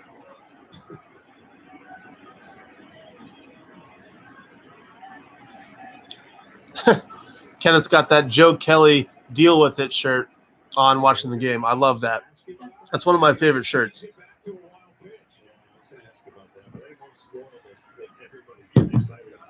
they go stolen base, no wild pitch, no American. Here he's trying to do it. Ah. He did a great job with 2 strikes. Peterson can't let Taylor just take third, so we have to hold on We going back to free first? Doritos logo. No, going back to second. He timed the look. Every pitcher every once in a while gets into a pattern. Look back, look home. That was 1, that was 2, go. That's why you have to. Speaking of merch, guys, I just launched some new hoodies on my shop, trevorbauer.com. Go check them out so you have your Bauer outage merch for winter coming up for cold season. No steal. It's a wild pitch. The free tacos, yeah. Now 1-2 count.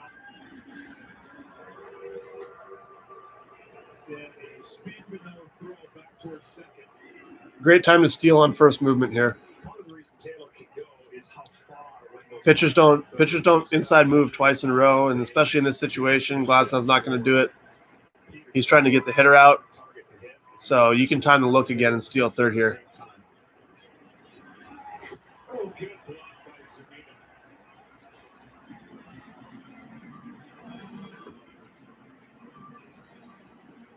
2-2.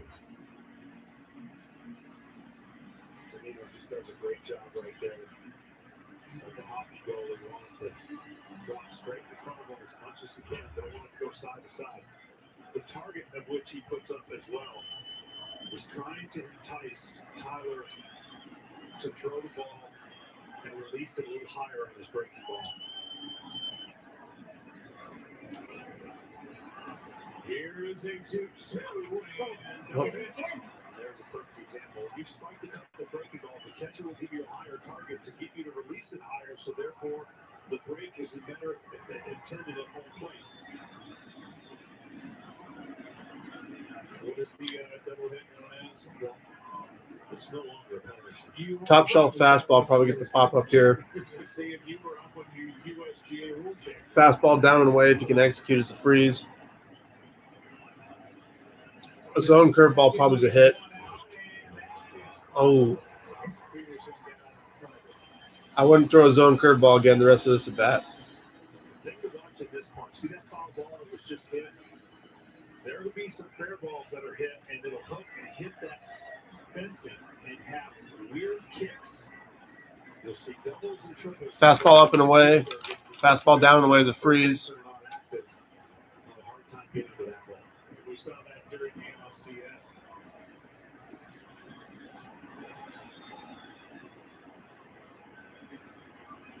There it is. Fastball up and away.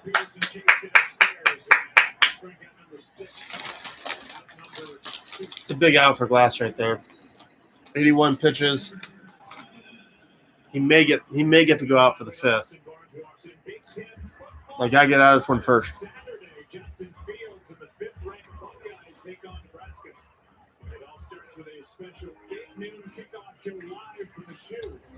If you come to Toronto, I'll pay for your rent. We got the youngest core, and you look solid in blue. Jacob Ty, you should learn to put qualifications on it because I'm sure I could find a pretty expensive place to live up there in Toronto. But I appreciate the offer.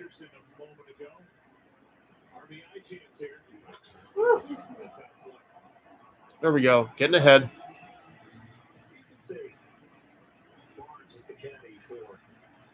They don't like it. I know, but it's a personal. They don't like that. I worked with one for 18 years. My buddy Timmy Mack, he didn't like that. He was there for Steve Carlton. No, don't mention it. Don't do that. And then he gives Will Smith a day off every 4 days, every 5 days. That's a better way to say it. Good take right there. One ball, one strike.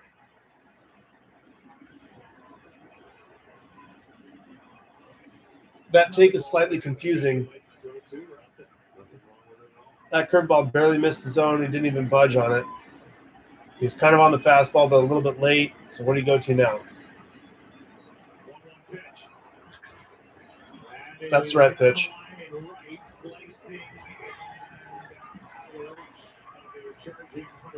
Yep. Fastball up and in there is right. He's a little bit late on the fastball away. Didn't budge on the curveball. Blast him with fastball in. He's a little bit late. Now you open up everything. That sets a really good tunnel, too. You throw that same curveball right below the zone here, you get a swing and miss. It's a lot of fun when you connect with a catcher, and I'm sure Kershaw feels the same way with Barnes. He says when he's out there, I don't have to be shaking my head. He knows what I do. If I had no other choice, Boston or New York, I feel like I shouldn't answer this question because y'all are going to start saying that I prefer one or the other. It's a really good take right there. Fastball down and away is a freeze strikeout. But if I had to pick one, if I have to pick one, only Boston or New York, I'd probably pick Boston just because of the architecture. New York, a little bit too city for me. Yeah. You can handle the other stuff. Yeah. Runner at second with 2 out, 2 balls, 2 strikes on Austin Barnes. Come on, Glass. Yep. Yes! Woohoo! Finally. He didn't mean to throw it there, but that freeze fastball down is wide open. I think he can do that a lot more. I've been calling for it for like 2 or 3 starts from him. He finally nailed one. This World Series T-Mobile is giving away 5 new iPhone 12 Pros with a 3-year 5G service every 5th day. Tweet at T-Mobile with hashtags I love T-Mobile and sweepstakes before the end of the 5th for your chance to score. I go find some more snacks. I'll be right back. For your chance to win $50,000. Pick 6 plus welcomes and watch the date on Fox News. Download now.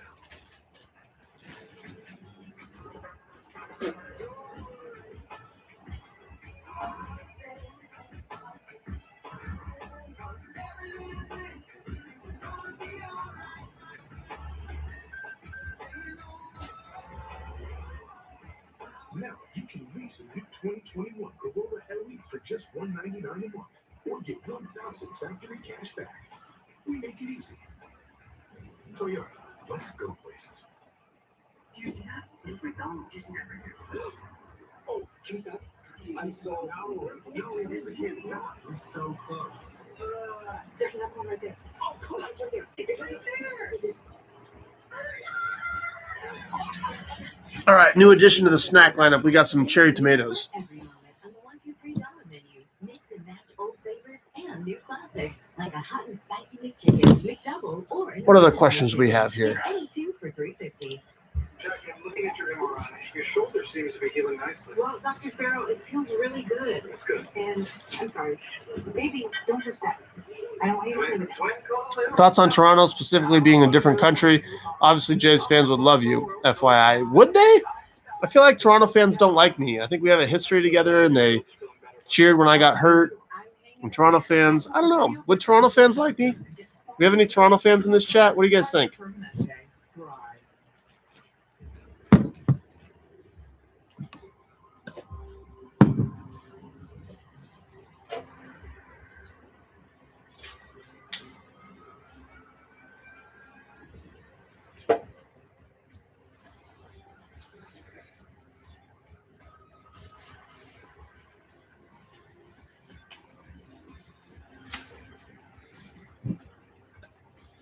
Reds fans love you. I love all my Reds fans too. Shout out to all my Reds fans in here.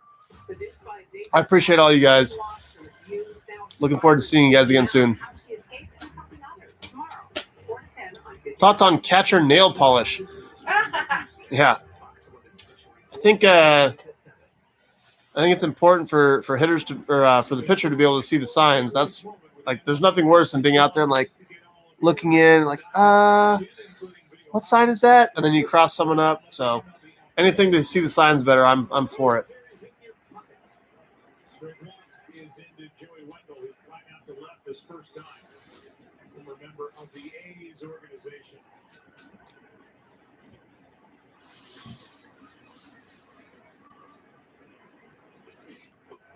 Strike. See, that's a situation where the catcher right there was expecting a different location, didn't catch that ball very well, and like took the ball as he was catching. He was moving his glove away from the zone, so the umpire calls it a ball, but that's clearly in the strike zone. 82. Does Kershaw throw a slower slider to lefties and a harder slider to righties? Is that what he does? Do we have any Dodger fans in the chat who have watched Kershaw a lot this year? Is that what he does, a slower slider to lefties?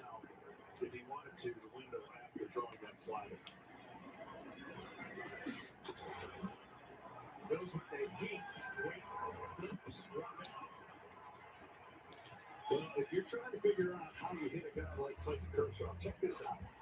There's the fastball, straight over the top. They'll command it most of the time to the inside part of the plate, which sets up the slider that looks like the fastball. And then here comes this popping, slow breaking ball. And it's really cool when you see the fastball and slider on the same plane, but then the curveball. Look at that thing. Change of speed, change of eye level. And he is So that looks like Dodger fans are saying, yes, that is what he does.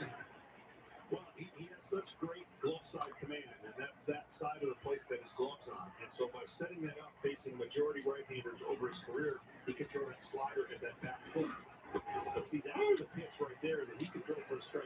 Strike one, strike two, all night. Cannot watch it pop out of his hand, see it for a ball, That thing looks like a ball the whole way. Ball. And all of a sudden, last minute, it drops in. It's too late to take hold of it. So they're just guessing, aren't they? He is just in a groove. Beautiful sequence right there. Strike one, down and in, fastball. Freeze curveball, then a slider right off the fastball, down and in. Straight up domination. But I'd rather be a pitching coach, general manager, or manager of the team. I don't want to coach in pro ball. I would love to coach a Division I school in college, run a development program. So I'd probably want to be the head coach and the pitching coach combination. Although, if the head coach was going to give me full freedom to do whatever I wanted with the pitching program, I'd take that. But I don't really want to coach in pro ball. I don't think you can get as much done. I mean, there's too much red tape around what coaches can and can't do. Here's a shot into right.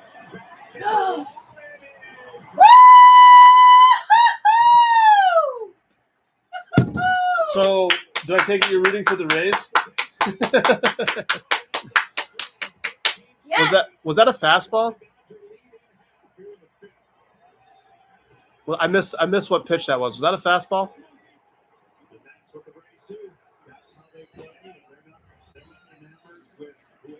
Oh, cutter. Very interesting. So we cataloged in our brain from the first one that fastballs up and in beat Kiermaier's bat. And then he throws him a first pitch cutter that's slower and in the middle of the plate and just hit his bat. So I don't think Kiermaier hit a homer there. I think Kershaw hit Kiermaier's bat there. I figured Kershaw would stay hard up and in to Kiermaier to test where he was at, but he didn't. And he ran right into the barrel.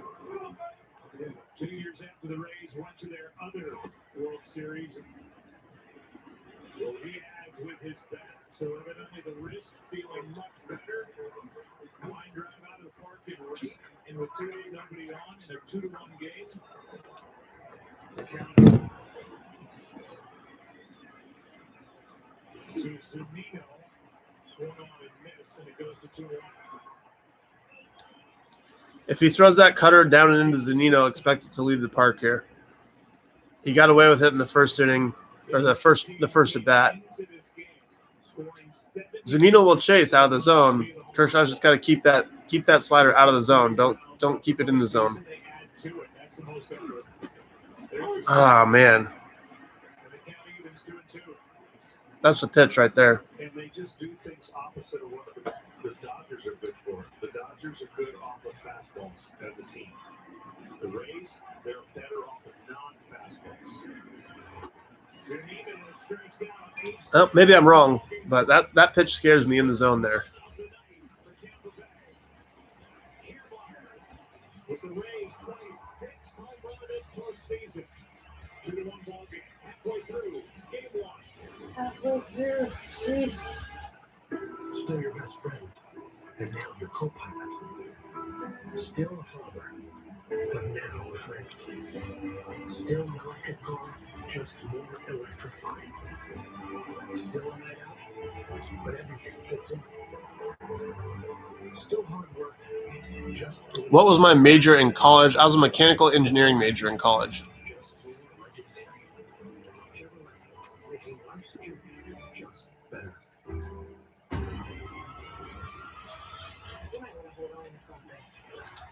Who are the best framers in the game today? Roberto is really good. Honestly, Tucker and Kurt in Cincinnati are really good as well. Honestly, I don't know. I don't pay attention. I know Berto paid attention to the framing stats because he cared about it so much. He wanted to lead the framing stats every year. So we would always talk about it, and he'd be telling me who was up there and all that. But that was a couple years back. So I'm really not sure who was great this year.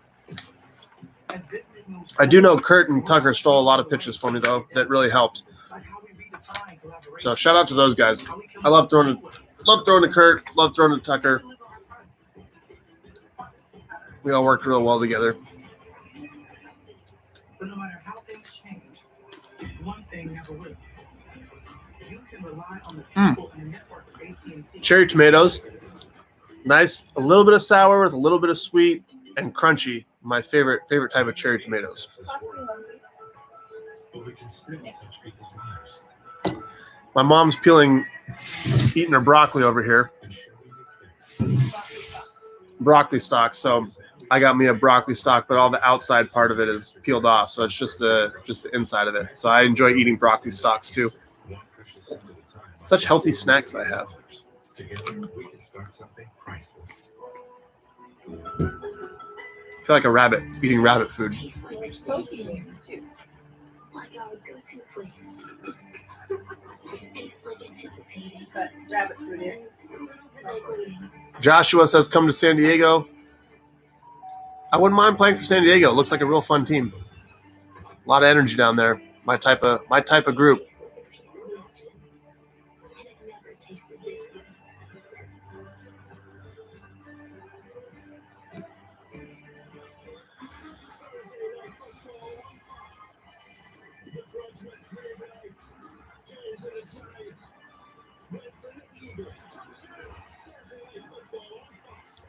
Got so many questions rolling in right now.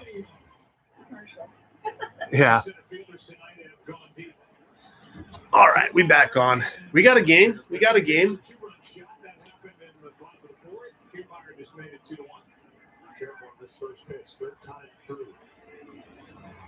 There we go. Rays sent Glass back out.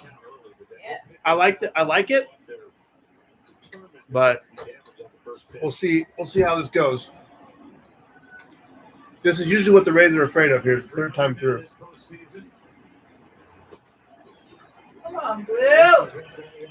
Man, that's 4 changeups that he's thrown today that are strikes. The umpires call the ball. It's like you won't call a changeup for a strike, period. Last now he struck out 7. 1-1 pitch.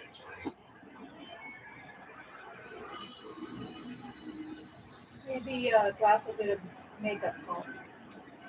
Maybe, but he's in trouble right now because Mookie's a tough out. Yeah. And he's behind in the count. And you don't want to walk the leadoff guy because you have a repeat of last inning with high stress pitches and you probably get taken out. Yeah, but he's handled it before.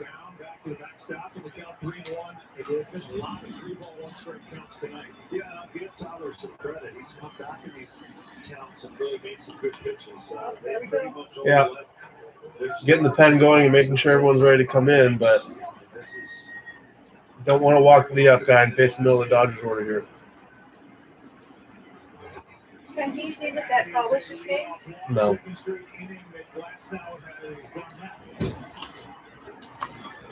Well, maybe he doesn't care about walks like you don't care about walks. What's that? Maybe Glass doesn't care about walks like we don't care about walks. We'll take care of them. Yeah. Yeah. Just in the postseason, like that one run, he gave up a solo homer, but he had a guy on base. So it was a 2-run homer.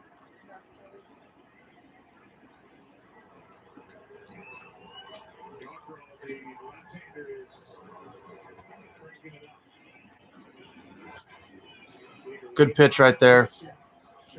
What is your go-to pitch when it's a 2-2 count with 2 runners in scoring position and nobody out against Mookie Betts?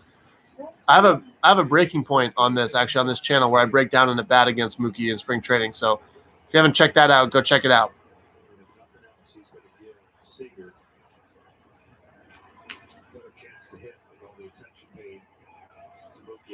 He's a double play here. No. 10 bases during the regular season, caught twice, 2 for 2 in the postseason.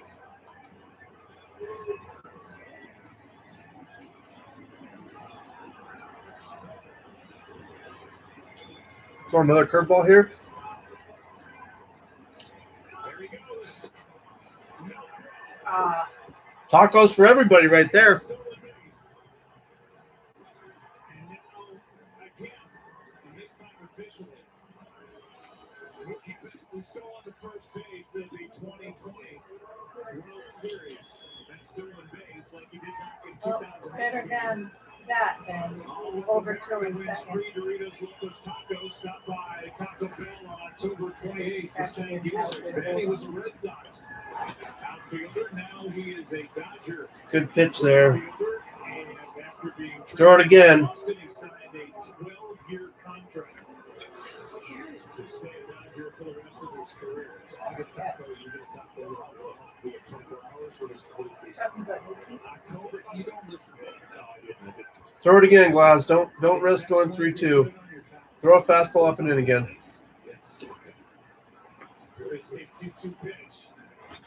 Seager, if nothing else, trying to advance around the bats, but he grounds it foul.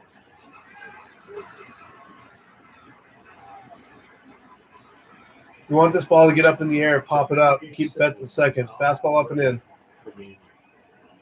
Or honestly, a fastball down and away is probably a strikeout, probably a freeze.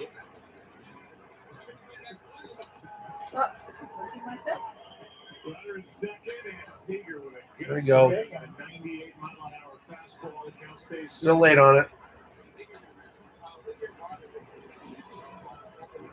Probably time for another curveball now, though.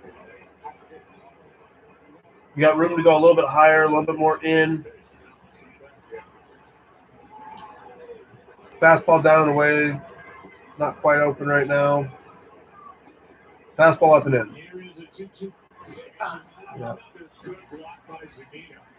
So he is good back there. See, that's the problem. If you going curveball for a chase there. Now you're 3-2. Now what do? Do you take a chance at losing this guy that you were ahead of, putting guy on, 2 outs, nobody on? Or you throw a fastball? He can probably zero in on the fact that you're going to throw a fastball here. So him being late on the 2-strike fastballs, it's probably going to be a little bit more on time with him. Dangerous pitch. Oh! Yeah. 99. And this is why the Rays generally don't like sending a guy out for the 3rd time, because you end up in this situation.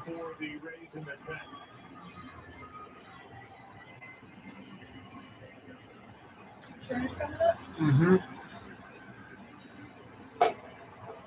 Glasnow will face Turner and will be his last hitter. You're going to delay a little bit here. You got another stock for me? Did you eat one? You got your 2. Oh, okay. Thank you very much. So they're going to have a mound meeting here. They're going to delay. They're going to talk about the report to Turner and say, hey, remember this guy, you beat him with your fastball a couple different times. Hasn't looked good on it. We're going to stay hard with him. Let's get ahead in the count. He hits curveballs better than he hits fastballs. So that's what they're talking about right now, and just delaying so Yarbrough can get warm because this is Glasnow's last hitter. Best case scenario here is he gets Turner to ground into a double play. Turner generally doesn't ground into a lot of double plays. Turner's looking to shoot a ball the other way here. Get him Glass.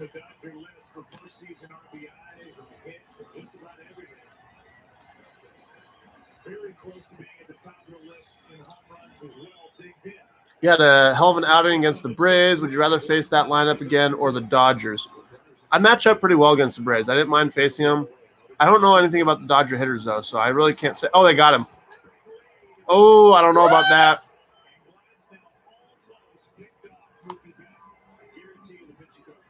Oh, I see that. Yeah.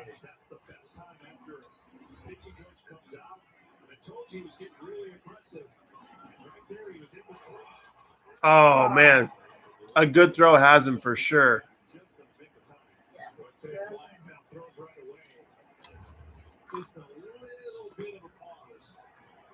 That's big, though, because now Mookie has to stay a little bit closer, so a base hit doesn't automatically score him.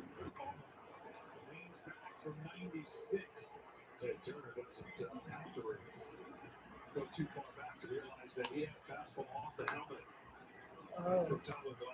I believe when he was with the Pirates, fastball got away and hit him in the head. Probably jarred the memory.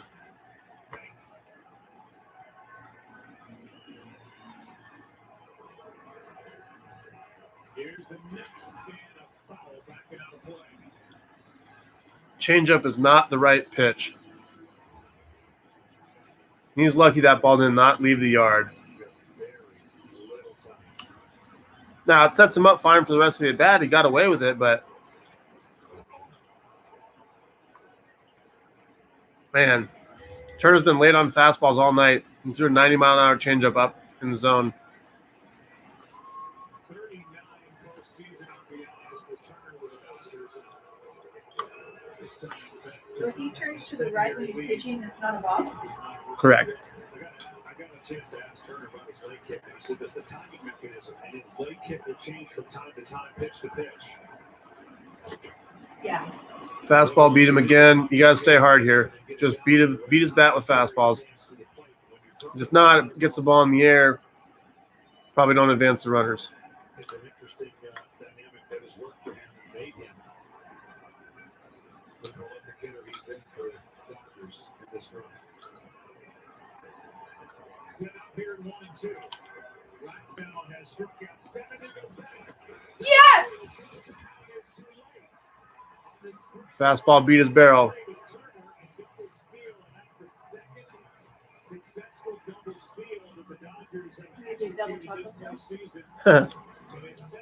Nope, just one. This is a big turning point in the game. They got to find a way to get out of this and only give up one or none.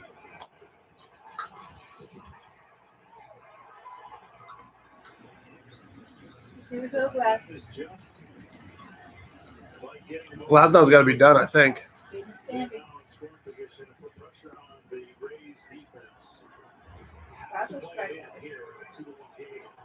They got Yarbrough up to face the lefty. I got to imagine they're going to let Glasnow go, huh?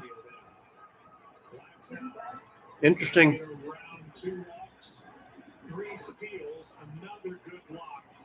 I wonder why they get the lefty up. They got Yarbrough the lefty up to face Muncy. Who's maybe. His reaction time is really good if they have the contact play on it.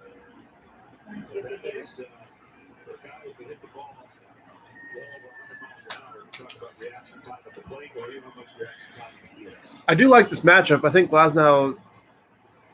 I think Glasnow has the stuff to be able to get Muncy. That's not the case. They scout well, they develop well, they find fringe players, and this is one of them, Max Muncy, who was released by the A's. Now he's their cleanup hitter. He goes to first. What a play.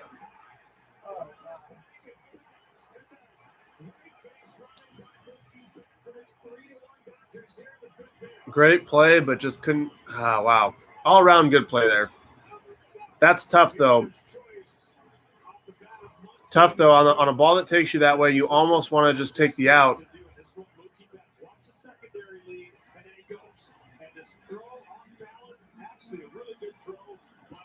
Zunino's got to let that ball travel to him a little bit more.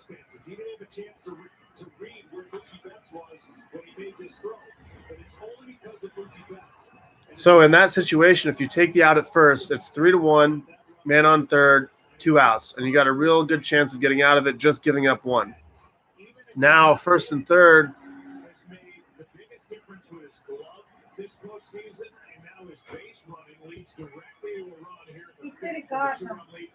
Oh no, that throw. Okay. 6 inches away. He could have Yeah, that throw pulled Zunino. Nothing Zunino could have done with that there.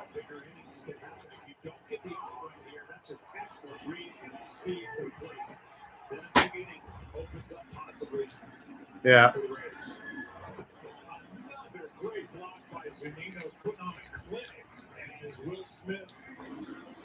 So, to me, I want that out. I don't want to give up the run at all, but if you get the out there, then you have a way to get out of this inning, and you say, okay, 3-1, we're only down 2, no big deal. Now you got to get 2 more outs, and this inning could spiral out of control real quick. Yes. Come on, Glass. 2 more. On deck, the left-handed hitting Bellinger at the plate, the righty Will Smith.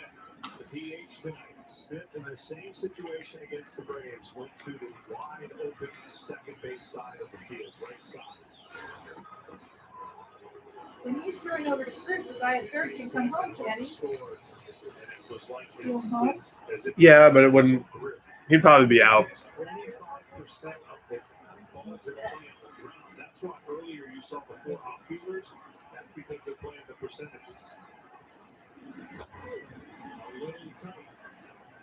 I don't know about the Rays here. They got Yarbrough up to face the lefty, and then they let Glasnow face the lefty. So now you have to let him face Smith. Why? Well, because I don't think they want to bring in Yarbrough, the lefty, to face a righty because you have a righty on the mound. Yes.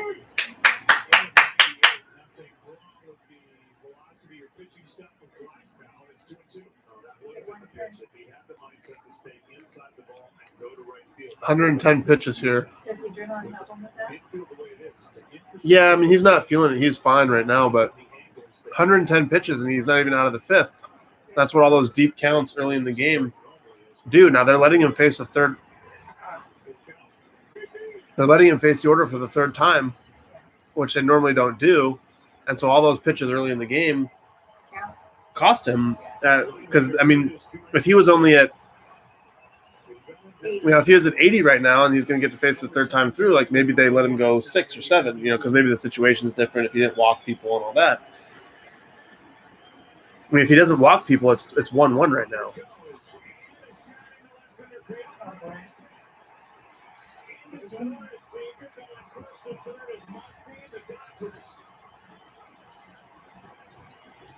So they got Yarbrough up to face the lefty. They chose not to bring Yarbrough in to face the lefty, and now they're down 4-1, and now they're going to bring Yarbrough in, but it's late.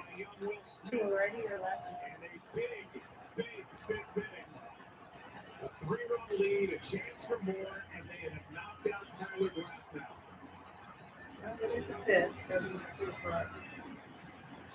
Career high in pitches for Glasnow, 112. And his next to the night is hit into the outfield by Smith. Mookie Betts is doing it all. Doing it with his glove, doing it with his legs. 2 steals in the inning for Betts. And then came home ahead of the throw by Diaz. Yep. Dodgers 3 hits, 4 runs. All those walks. Those walks will kill you. There was another walk in this batch, right? He walked the guy that gave up the homer for last inning, and then he walked the leadoff guy. Just cross base. Yep.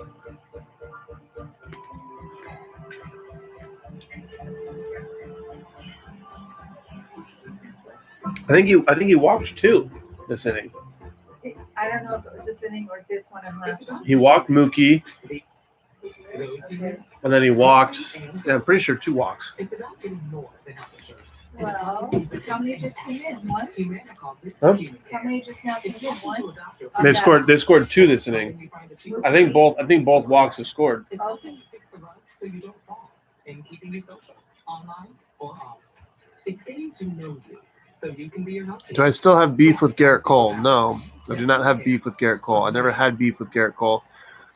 Back in college, we didn't get along very well, but there's plenty of people that don't get along well because we see the world differently, or they, whatever the case is. But no, I got nothing against Garrett.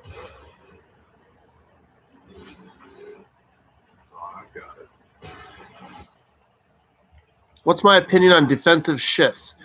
I think they're great. Save me all the runs possible. Save me all the hits possible. I'm all for it. And the natural progression is hitters will just learn, they'll train more to be able to beat the shift. Michael Brantley is one of the best at it.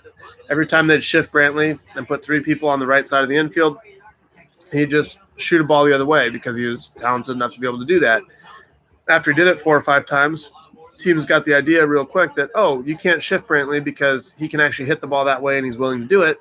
So they stopped shifting him, and then he would just go back to pulling the ball and getting his hits through the 4-hole. So hitters will just have to make an adjustment training-wise to be able to have the bat-to-ball skills to beat the shifts.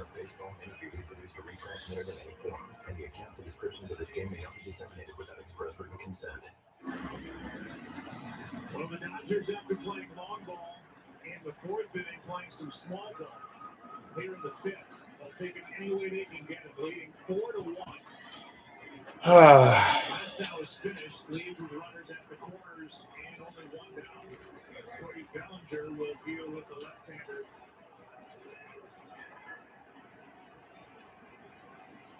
Yarbrough brings it. Misses with an up and away ball up. How about this? Last time a team stole 3 bases in an inning in the World Series, which is what the Dodgers have done, was 1912. The World Series Game 6. The New York Giants stole 3 against the Red Sox. I don't know much about Yarbrough here.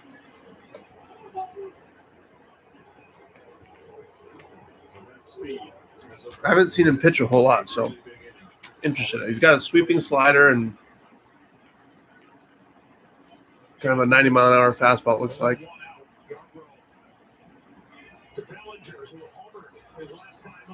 Two-seamer?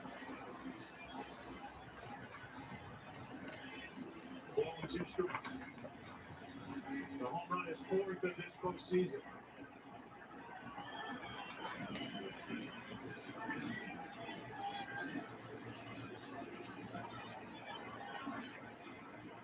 Slider down and away, roll over to second base, double play. There's it 1st and 3rd, and Yarbrough steps off.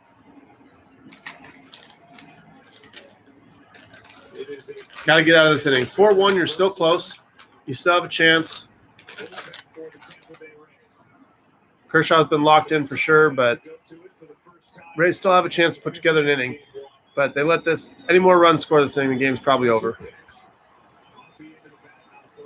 Let's go back to Mookie Betts coming down the line and scoring on the fielder's choice. So this is a display of getting that secondary lead and that taking off. What you're going to find when we show you different angles, he really only had to cover about 62, 63 feet.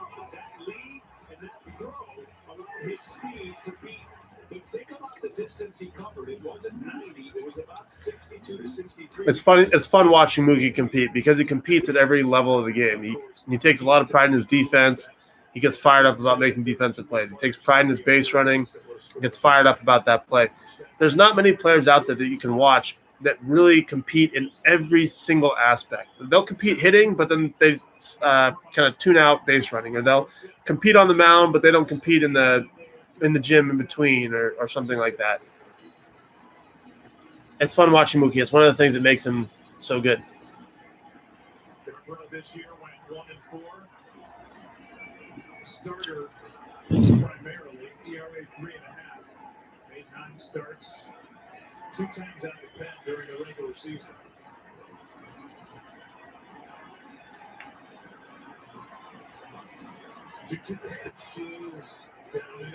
Back foot changeup, interesting. We are going to pitch with deception.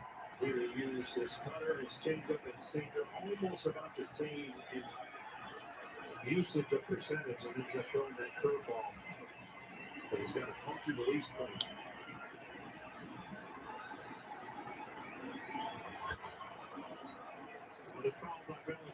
Good pitch. This is a huge at bat in this game right here. There you go. He's won an MVP. Did that with the Red Sox. Won World Series. Did that with the Red Sox. He's won 3 tacos for all. Once with the Red Sox, once with the Dodgers. I always thought that I thought we were adding it up. That's it. You only get 1 taco. There's other companies for the bases. Slider down and away, double play.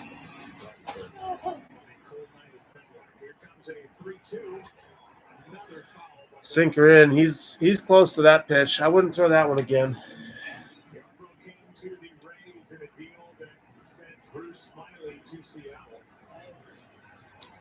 What factors stand out to you the most as to why the Yankees couldn't get past the Rays? The Yankees have an offense that's very pitchable, in my opinion. They're very good, but if you have a certain type of pitcher, if you got guys that can throw good breaking balls for strikes and have kind of that lifty, like hoppy fastball, they're pitchable. Oh, that was a 70-mile-an-hour curveball. Wow. That looked like it was way inside. And it came back to the plate. But so I don't mind facing the Yankees because I feel like I match up pretty well against their type of lineup. The biggest thing against the Yankees, you got to throw strike one. You got to get ahead. You got to put the pressure on them. If you get behind, then they can hit a lot of homers. But the Yankees strike out a decent amount. So if you have really good stuff, which the Rays staff does, they can shut down the Yankees offense. And I think that's what you saw during the season, that they just shut down the offense. Huge out right there.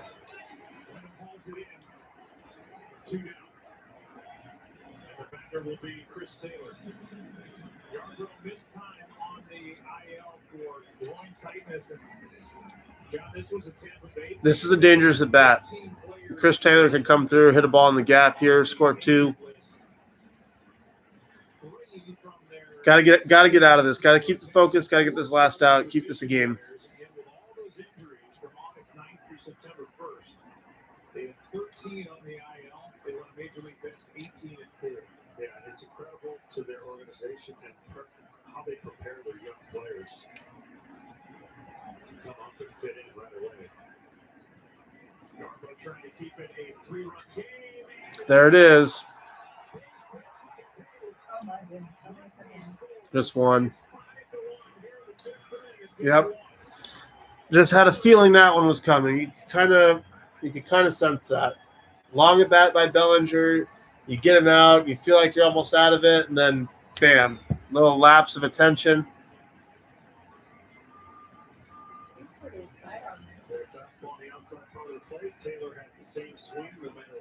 Mislocation, little lapse in attention, and there it is.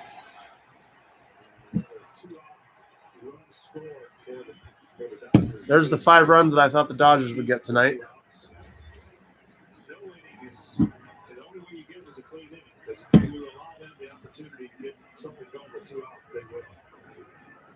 So, PK Hernandez will come off the bench back in the 5th and then take over. What a big homer TK hit last game. Game 7, pinch hit homer. That was sick. A lot of moving parts for the Dodgers, a lot of versatile players that can play all over the place. Hernandez with a huge swing in Game 7. He hit a pinch hit home run. Became the first player going deep for a tying or a go-ahead run in a winner-take-all postseason game. Tied the ball game 3-3 in the 6th. Home run by Bellinger. Made it 4-3 in the 7th, and that's how it ended. Thanks to brilliant pitching from Urias. Hey, it's a strike.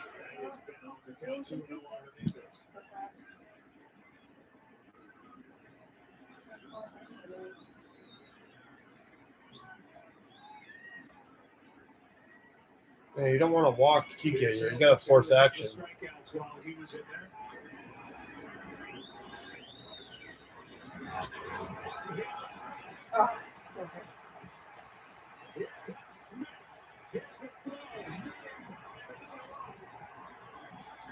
You can see this inning from the very start. Leadoff walk, second inning in a row. It's just, you can't do that in the postseason. And then the Rays leave Glasnow in and don't bring Yarbrough in. He gives up a couple more. Then you bring him in, and he's not facing the right portion of the lineup.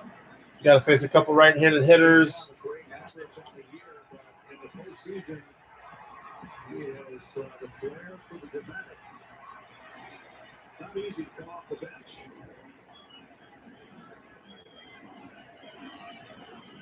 That closes the book on Glasnow. That was all these runners across. 6 runs. Yep. On 3 hits.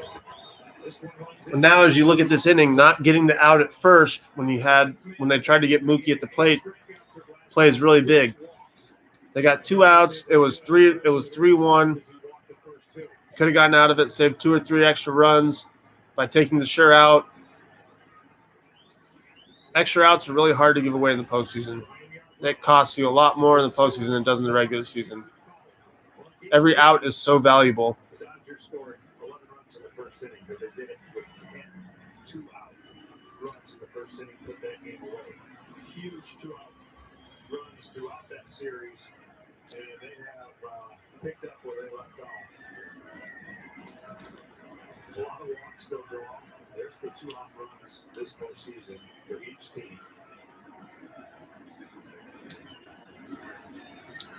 Dodgers muscled up with a home run in the 4th, and they have been impressive After playing on the bases here in the fifth, Ken Rosenthal gave us more on the home run by Kike.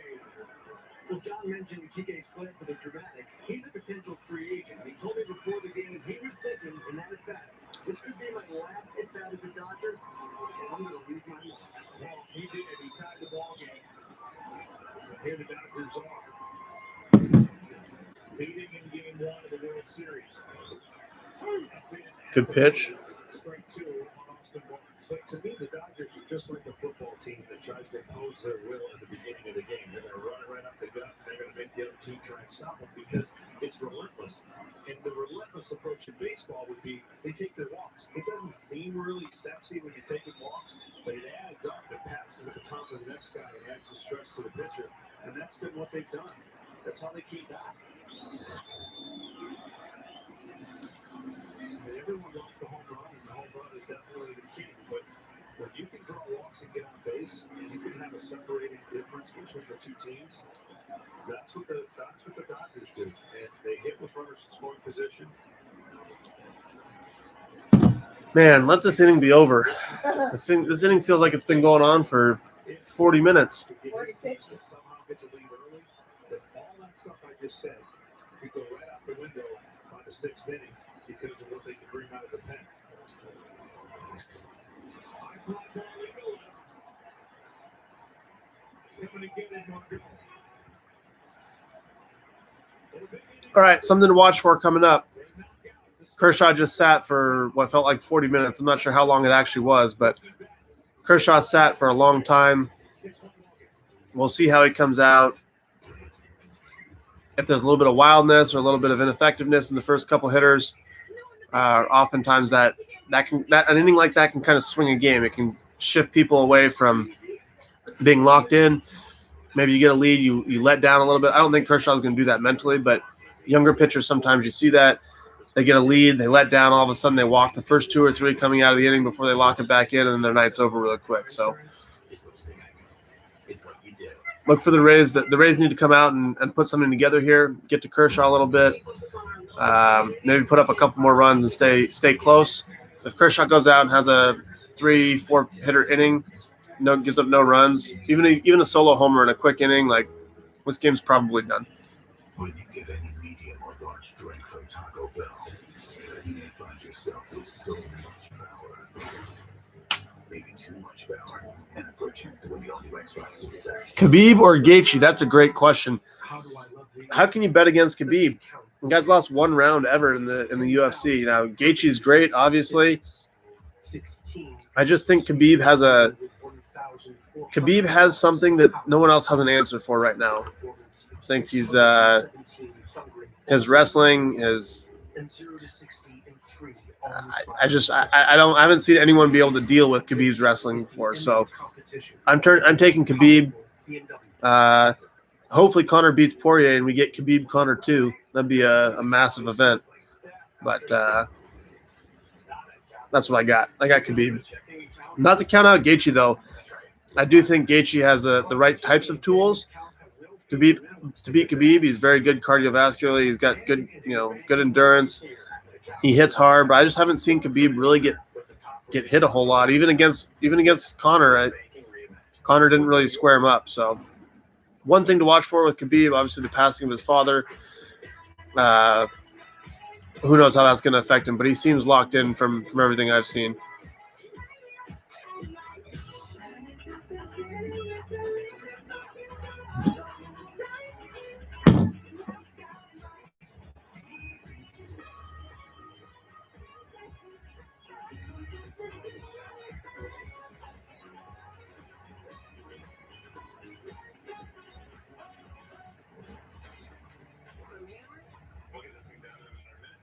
Two hammerheads.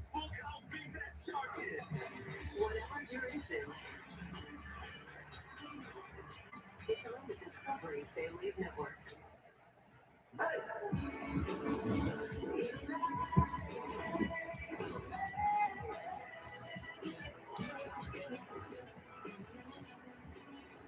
All right, if the Rays don't mount some sort of comeback in this inning, I'm probably going to hop off. But we'll see. Really, really good pitch there to start off. Kershaw straight down the middle, get ahead.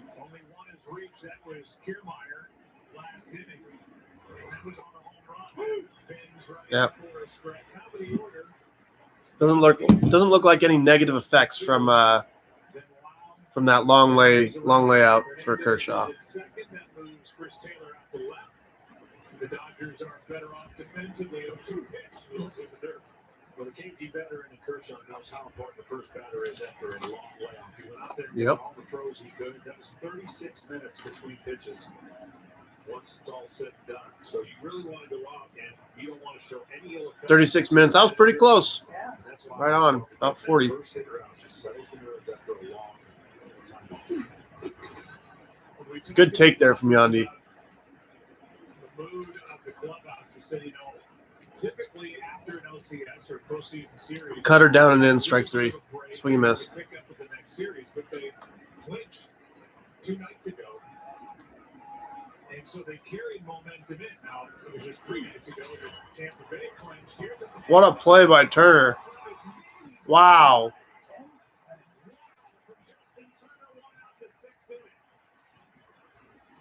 What a play.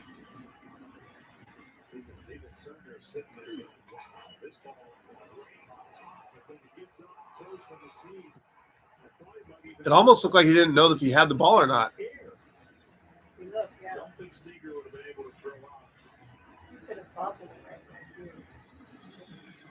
Just such a good baseball player over there. Two vets. One play by Justin Turner. One out here to Wow, and there is strike one. Just to finish the point, coming into this game, as Kenny asked Dave Roberts about this bullpen, there's a list of guys that it's either they're off tonight or they're off tomorrow. These innings now are important for Kershaw with the short layoff for the LCS. Take the load off the bullpen. And then you load it up for game 2. Yeah, because here's what the Dodgers did. I know game 7 is a all hands on deck, right? I get it. Wow, pops one up right side. Foul ball. Muncy has run over and Ooh. #2. But what they did is Yeah. threw 3 starters into game 7.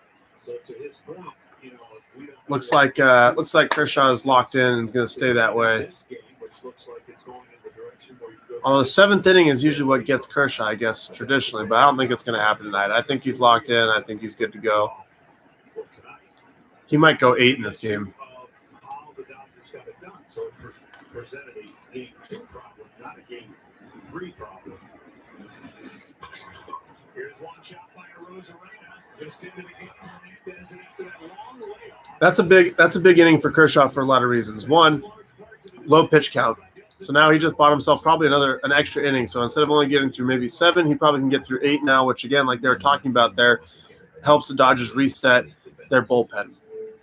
Rosarena is out early, so he doesn't get any hits. He doesn't keep the momentum going.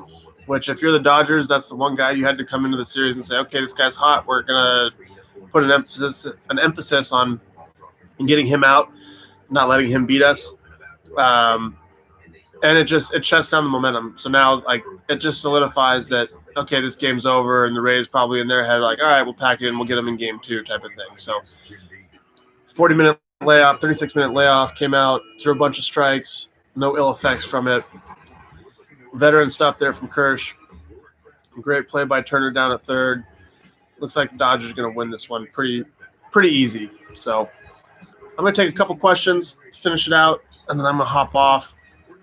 Let's see what we got here. If you guys got any last-minute questions, go ahead and shoot them my way.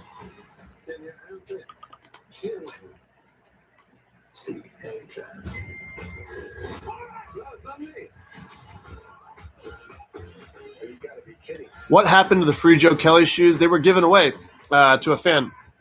Someone signed up for my email list on my website. That was the giveaway, I believe, for that one. We did a bunch of different types of giveaways. So I announced it on Twitter, and then I signed them, authenticated them, and sent them off to a lucky fan who won.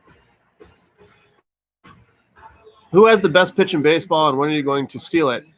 Devin Williams, best pitch in baseball at changeup. It moves like a left-handed sweeping curveball, but it's from a righty. It's very, very weird for hitters to see. I think it's like one of 3 or 4 pitches that's in that kind of positive X and negative Y on the traditional Cartesian coordinate grid, movement-wise.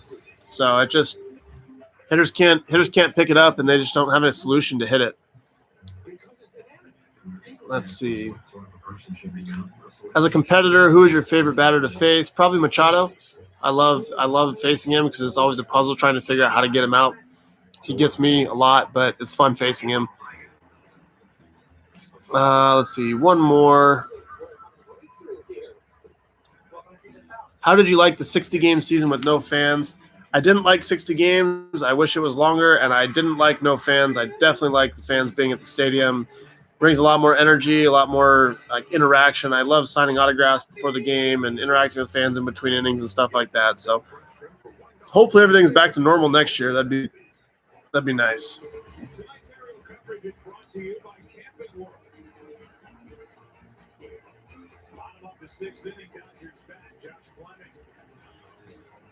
All right. I'm going to hop off, but thank you guys all for hanging out with me. Just a quick reminder, because Kiermaier hit the Buds with his home run. Anyone who goes online and uses the hashtag #HitTheBuds on Twitter will be entered for a chance to win a year's supply of Budweiser and tickets to opening day next year. Oh, man. There's Mookie going off, just doing it. But, yeah, go online, use that hashtag #HitTheBuds. Be entered to win free Buds for a year and tickets to opening day next year.